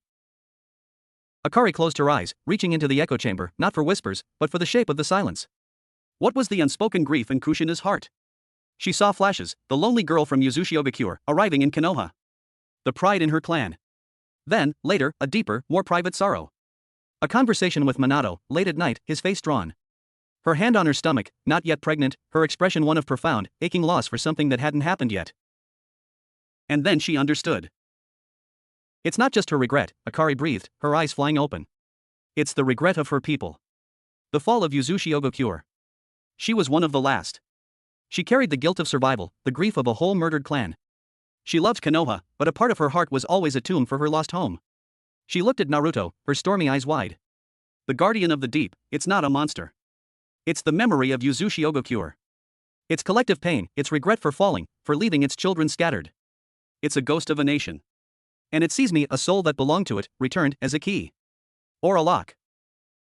The theory was insane. It was spiritual, metaphysical, far beyond standard shinobi concerns. But in a world of tailed beasts and reincarnating sages, it held a dreadful logic. Shikamaru let out a long, weary sigh. Troublesome in the extreme. How do you fight a nation's ghost? How do you heal a wound that's decades old and soaked in blood? You don't fight it, Naruto said, his voice suddenly clear with conviction. He looked at Akari. You face it. With the key of memory. You show it that its children survived. That its legacy isn't just ruin. That from its ashes grew, us. He gestured between himself and Akari. A son who carries its name and protects the world. and a soul that carries its spirit into a new age. You have to make it see that it didn't die for nothing. The simplicity and enormity of the task was staggering. Akari was to be an ambassador to a ghost, a therapist to a fallen nation's psyche. "Where is this locked gate?" she asked. The answer came not from the scroll, but from her own blood. A pull, a tidal yearning, eastward, towards the sea. "Yuzushioga-cure," she said. "Or what's left of it." Naruto stood, his expression settling into the unshakable resolve that had moved mountains. "Then we go. A small team. Just us. This is Uzumaki business. Heart business." "You can't just leave the village," Shikamaru protested, but it was weak. He knew Naruto's mind was made up. "The village has you. And Kakashi-sensei can fill in for a few days. This is a threat, Shikamaru. Not of destruction, but of stagnation. A wound that won't heal can fester. If this guardian is real and in pain, it could manifest in ways that hurt Akari, or worse, lash out at anything carrying Uzumaki chakra." He placed a hand on Akari's shoulder. "We go to lay a ghost to rest. Together." The decision was made. Preparations were swift and silent. They told only Shikamaru, Kakashi, and Hinata of their true destination. Boruto, still simmering, was told his father was on a short diplomatic mission. 2 days later, at dawn, Naruto and Akari stood at Konoha's gate.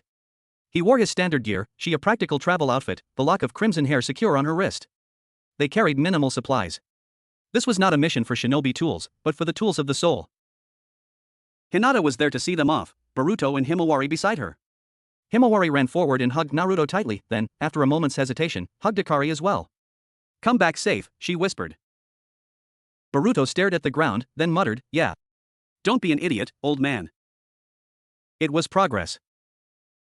Hinata stepped forward last. She looked at Naruto, a world of shared history in her gaze, then at Akari. "Heal what you can," she said softly. "And bring each other home." It was a blessing. Akari bowed her head, accepting it. Chapter 9, Whirlpool's Lament. The journey to the coast was a silent pilgrimage. They moved with the swiftness of shinobi, but the air between them was thick with unspoken preparation. The closer they got to the sea, the stronger the pull became, a melancholic tide in Akari's blood, a siren song of salt and sorrow. The vibrant chakra resonance she shared with Naruto was now underscored by a deeper, older frequency, a bass note of collective grief. They secured a small fishing boat from a remote, trusting coastal village, its owner oblivious to the significance of his passengers. As Naruto manned the sails with surprising competence, a skill picked up, he mumbled, from a long-ago mission. Akari stood at the prow, her crimson hair whipping in the salty wind. The great blue expanse of the ocean stretched before them, vast and humming with hidden power. "You can feel it, can't you?" Naruto asked, his voice barely carrying over the wind. "It's like a heartbeat," she replied, her hand resting over her own chest. "But it's slow. Grieving. It doesn't beat for anything anymore. It just aches." By the afternoon, a smudge appeared on the horizon, a dark line against the bright sky. As they drew nearer, the details resolved into a jagged, broken silhouette. Yuzushioga-cure. It was not a ruin in the classical sense. There were no picturesque crumbling walls or hauntingly empty streets. The island had been scoured. What remained were the skeletons of colossal, spiraling structures, the famous Uzumaki sea towers, shattered like broken teeth against the sky. The coastline was a brutal scar of shattered stone and bleached, dead coral. The very air above the island seemed still and heavy, as if time itself had grown tired and settled there to die. No birds circled. No waves crashed with their usual vigor against the shore, they lapped listlessly, as if apologizing for touching the wounded land. They guided the boat into a ghostly, half-collapsed dock.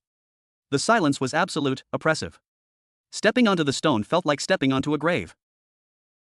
"The chakra here," Naruto whispered, his sage-mode eyes scanning. "It's not gone. It's trapped. Twisted into the landscape. It's all pain and pride and sudden, violent ending."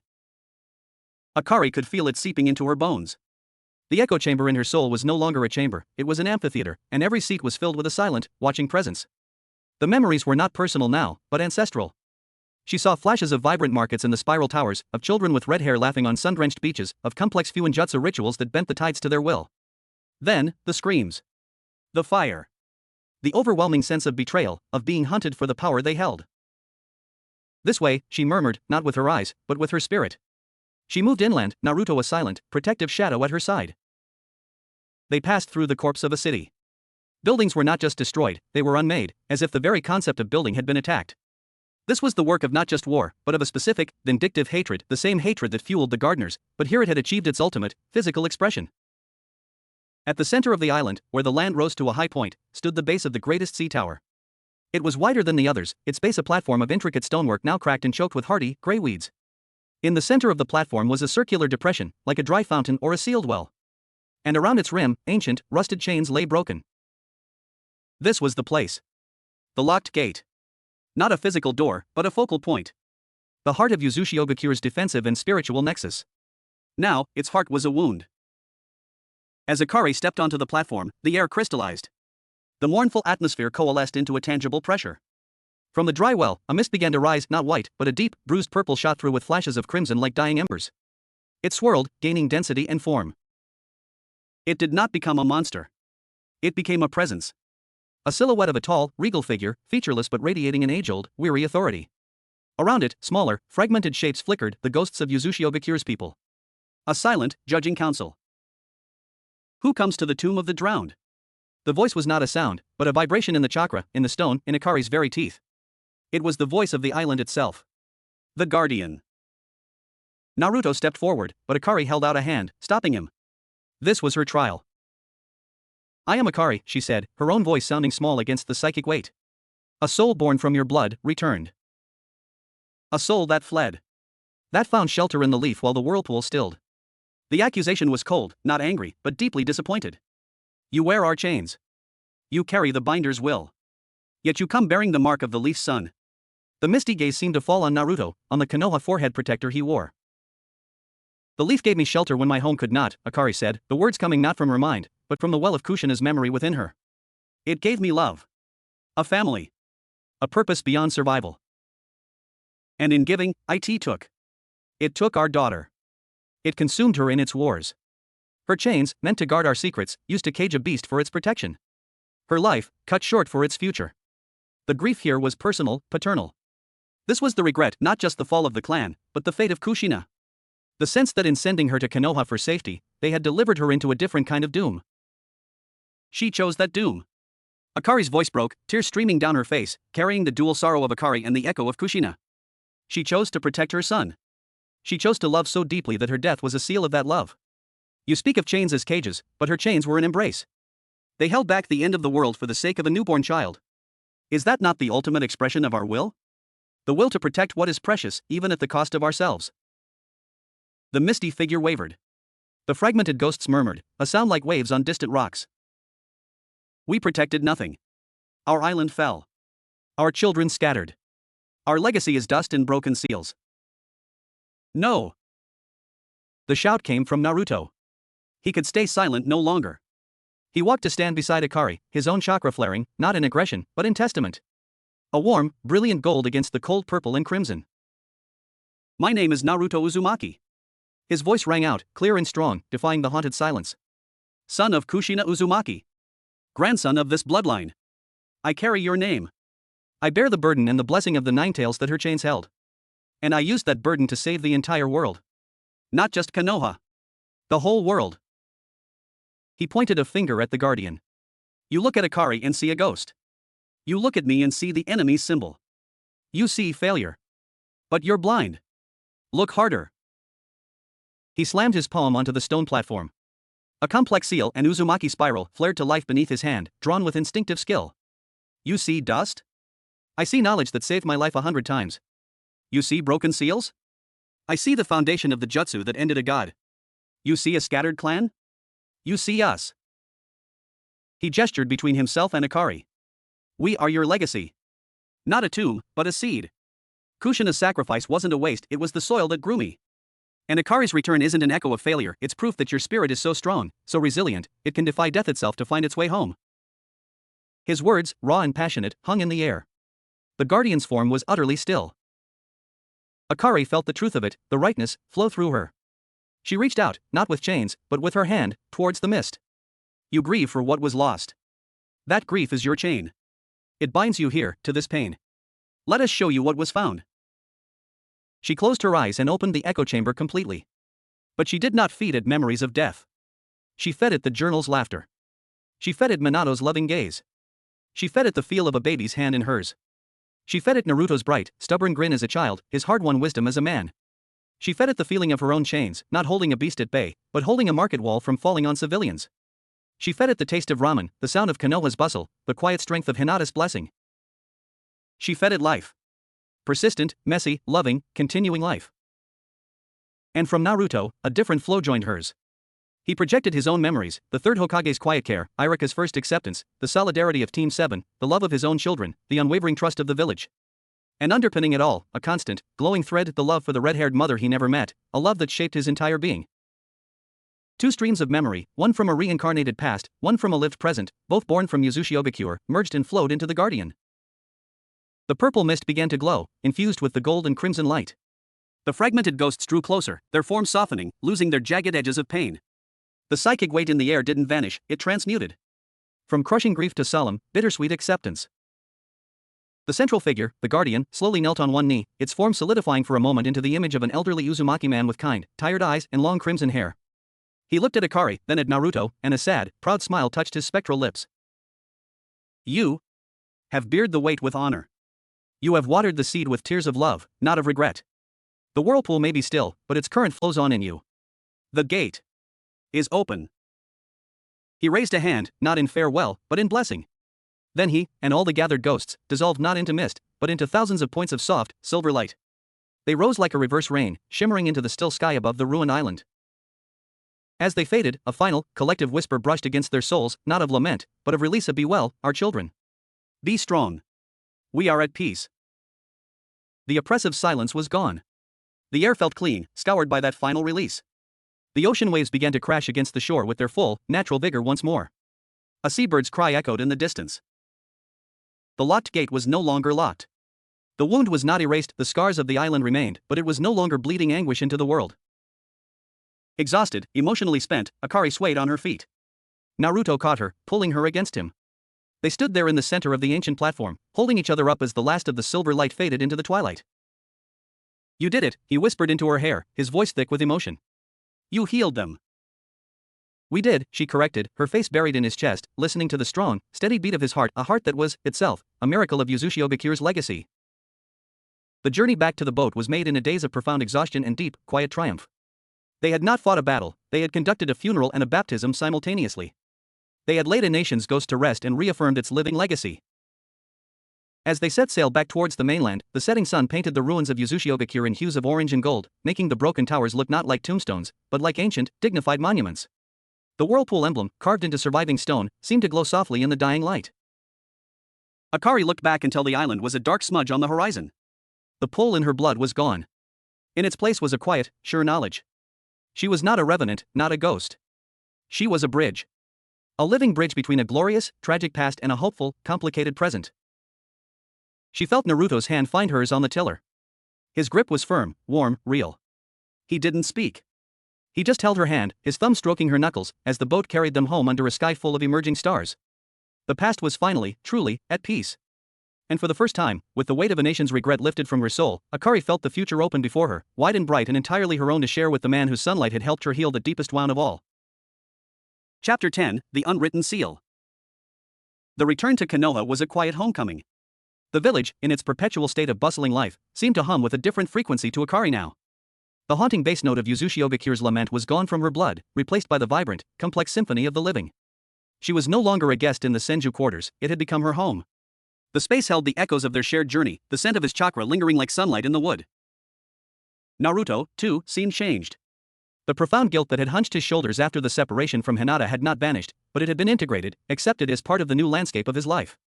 He carried himself with a lighter step, the joy in his smile no longer fighting a shadow of remorse. He split his time with fierce, intentional balance, evenings with Boruto and Himawari at the Hyuga compound, afternoons buried in Hokage work, and mornings, always the mornings, with Akari. Their training sessions evolved. No longer just about control or combat, they became a dialogue. In the fortified training ground, under the watchful eyes of the stone slabs, they wove their techniques together. Naruto would launch a barrage of shadow clones, each mimicking a different elemental release, and Akari's chains would become a dynamic, thinking defense, not just blocking, but redirecting, weaving barriers of adamant and links that glowed with counterseals she designed on the fly. Try a wind style, Raisin Shuriken, she called out one crisp morning, a fortnight after their return from the ruins. He raised an eyebrow, a grin spreading. You sure? That's not a training kind of jutsu. I'm sure. Not at me. At the containment seal on the north wall. I want to see if my chains can disrupt its microscopic chakra rotation before it expands. He chuckled, that bright, fearless sound. Always thinking like a seal master. He formed the technique, the monstrous, screeching sphere of wind appearing in his hand. With a powerful throw, he launched it. Akari didn't summon a wall. She sent forth a single, needle-thin chain, its tip glowing with a counterspin seal of her own design. It speared into the heart of the raisin shuriken not to clash, but to unravel. The result was not an explosion, but a spectacular, harmonic dispersion, the raisin shuriken blossoming into a harmless shower of spiraling wind chakra that danced like crystal and leaves before vanishing. Naruto stared, slack-jawed. You just deconstructed a S-rank jutsu with a sewing needle. It's about applying the right pressure to the right point, she said, a smirk touching her lips, a smirk that was all Akari, but held the ghost of Kushina's defiant pride. Fuinjutsu is the science of boundaries and rules. I just reminded your wind what the rules were. He laughed, loud and free, the sound echoing off the stones. You're incredible, you know that? The praise warmed her more than any technique. It was for her mind, her skill, herself. The after-training hours were spent in her garden, or in his sparse apartment, talking. They talked of everything and nothing, the stubbornness of daimyo envoys, the genius of a new ramen recipe he'd concocted, involving pickled plums and bacon, which she vetoed with prejudice, the intricate beauty of a sealing matrix she was developing to passively filter pollutants from the village's water supply. And they talked of the past, but now without pain. He told her stories of his childhood pranks, of the lonely nights staring at the ceiling. She shared fragments of her wandering years, the odd jobs, the constant, unnamed search. They were building a shared history in the present, brick by conversational brick. One evening, as they sat on her engawa sharing a pot of tea, watching fireflies blink over the koi pond, the conversation turned to the future. Shikamaru's been pushing for a formal position for you in the village, Naruto said, sipping his tea. Head of the newly reconstituted Fuinjutsu Research and Development Division. It's yours if you want it. A council seat, a team, a budget. Your seals could change everything, medical fields, infrastructure, defense. The offer was monumental. It was legitimacy, purpose, a permanent anchor in the world. Yet, a thread of anxiety pulled tight in her chest. It's what I've always wanted. To use my knowledge. To belong. But, will they accept me? Not as the Hokage's friend. But as me? He set his cup down and turned to face her fully. The playful light was gone from his eyes, replaced by a seriousness that made her breath catch. They already do. The shinobi who saw you fight the gardeners respect you. The civilians you saved that first day adore you. The council elders are terrified of you, which is the highest compliment they can pay. He reached out, his calloused fingers gently tracing the line of her jaw. But that's not the question you're really asking. Her heart hammered against her ribs. He saw through her always. The question, he said, his voice dropping to a husky murmur, is about us. About where we go from here. The air between them crackled. The unspoken thing they had been carefully, tenderly building towards was now on the engawa with them, as real as the tea and the fireflies. I love you, Akari, he said, the words simple, direct, and earth-shattering. Not because you carry a ghost. Not because of fate or chakra resonance. I love your brilliant, stubborn mind. I love the fire in your eyes when you argue sealing theory. I love the compassion that made you heal a nation's ghost. I love the way you make me feel whole. In a way I never knew was possible. Tears welled in her stormy eyes, but they were tears of pure, undiluted joy. She had spent a lifetime as an echo, a reflection, a question mark. In his eyes, she was the answer. I love you, Naruto Uzumaki, she whispered, the words feeling like the first true incantation of her own life. I love your impossible, relentless light. I love the weight of your heart, and the strength with which you carry it. I love the father you are, the leader you are, the man you are. She placed her hand over his, where it rested against her cheek. You are my home. Not Konoha. You. He leaned in then, closing the infinitesimal distance between them. Their first kiss was not a collision of passion, but a sealing. A promise. It was soft, lingering, a transfer of warmth and certainty. It tasted of tea and destiny, of the past finally relinquishing its hold to the present. When they parted, both were breathless, foreheads resting together. Marry me, he breathed, the question not a surprise, but a necessity. A laugh, bright and watery, escaped her. Isn't it too soon? The scandal, your position. I faced down Kagaya. I think I can handle a little gossip. His thumbs brushed away her tears. I don't want to wait. I've waited 32 years for you, and I didn't even know it. Every minute we're not together as husband and wife is a minute wasted. The rightness of it was a tidal wave, sweeping away all doubt. Yes, she said, the word of vow. Yes. The wedding was not a grand state affair. Naruto, for all his love of spectacle, wanted this to be intimate, real. It was held in the very training ground where they had first truly seen each other, now transformed. The monolithic slabs were hung with simple banners bearing the Uzumaki whirlpool. The guests were a carefully chosen constellation of their world, a solemn but supportive Kakashi, a smugly satisfied Shikamaru, took you long enough, a tearful, beaming Sakura, a stoic but approving Sasuke, with a curious Sarada in tow. Hinata stood with Boruto and Himawari. She wore a soft lavender kimono, her smile serene and genuine. When Akari approached her before the ceremony, heart in her throat, Hinata took her hands. "You make his sun shine brighter," Hinata said softly. "That is all I ever wanted for him. Be happy, Akari. You have my blessing, wholly and completely." Boruto, standing stiffly beside his mother, finally met Akari's eyes. After a long moment, he gave a single, sharp nod. It wasn't warmth, but it was acceptance. A truce. Himawari simply hugged her tightly, whispering, "Now you'll really be family." The ceremony itself was a fusion of tradition and them. They exchanged vows not under a Shinto priest, but before the stone faces of the Hokage mountain, with the fourth looking on. Kakashi, acting as officiant, kept it simple. "Naruto, Akari," he said, his lone eye crinkling. "You have both fought harder for this moment than for most of your battles. You faced down ghosts, cults, and the far more terrifying prospect of your own hearts. The will of fire isn't just about defending the village. It's about this, the fierce, stubborn, life-affirming choice to love, even when it's complicated. Even when the world doesn't understand. Do you choose each other?"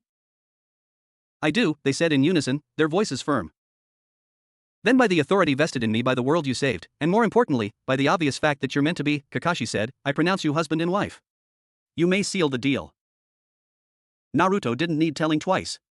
He kissed her, and this kiss was everything the first one promised, passionate, joyful, acclaiming and a surrender. The small crowd erupted in cheers. Confetti, not of paper, but of tiny, glowing ceiling tags that burst into harmless showers of golden and crimson sparkles, rained down around them, Akari's first official act as head of Fuinjutsu R&D. The celebration at Ichiraku Ramen was loud, warm, and perfect. Tucci and Ayam outdid themselves. Stories were told, toasts were made. Even Kurama, in the depths of Naruto's mind, gave a gruff, "About time." Later, in their new home, a light-filled, traditional house on the edge of the Uzumaki district that Naruto had secretly been renovating, they stood together on their own Engawa, looking out at the village lights. Naruto's arms were around her from behind, his chin resting on her head. "It's done," she sighed, leaning back into his solid warmth. "The ghost is laid to rest. The garden is pruned. The past is just prologue." He murmured, nuzzling her hair. "Now for the good part." "And what's that?" "Writing our own story," he said, turning her in his arms to face him. His blue eyes, in the moonlight, held a universe of love and limitless tomorrows. "No more prophecies. No more echoes. Just you and me. The great romance of the seventh Hokage and the mistress of seals. I think it's gonna be a bestseller." She laughed, the sound free and full. "We'll have to make it interesting. Maybe a villain or two." "Nah," he said, leaning down to kiss her again, a slow, sweet promise. "Let's just have a really, really long and happy chapter about peace and ramen and maybe some kids with obnoxiously bright hair." As they stood entwined, the twin threads of their chakra golden sun and crimson chain finally, completely, and irrevocably fused into a single, unbreakable cord. It was a living seal, more powerful than any Fuinjutsu ever devised, written not in ink but in choice, in healing, in love. It was the unwritten seal, binding two souls across the impossible gulf of life and death, not to the past, but to a future they would build, together, one sunrise at a time. The epic was over. The love story had just begun.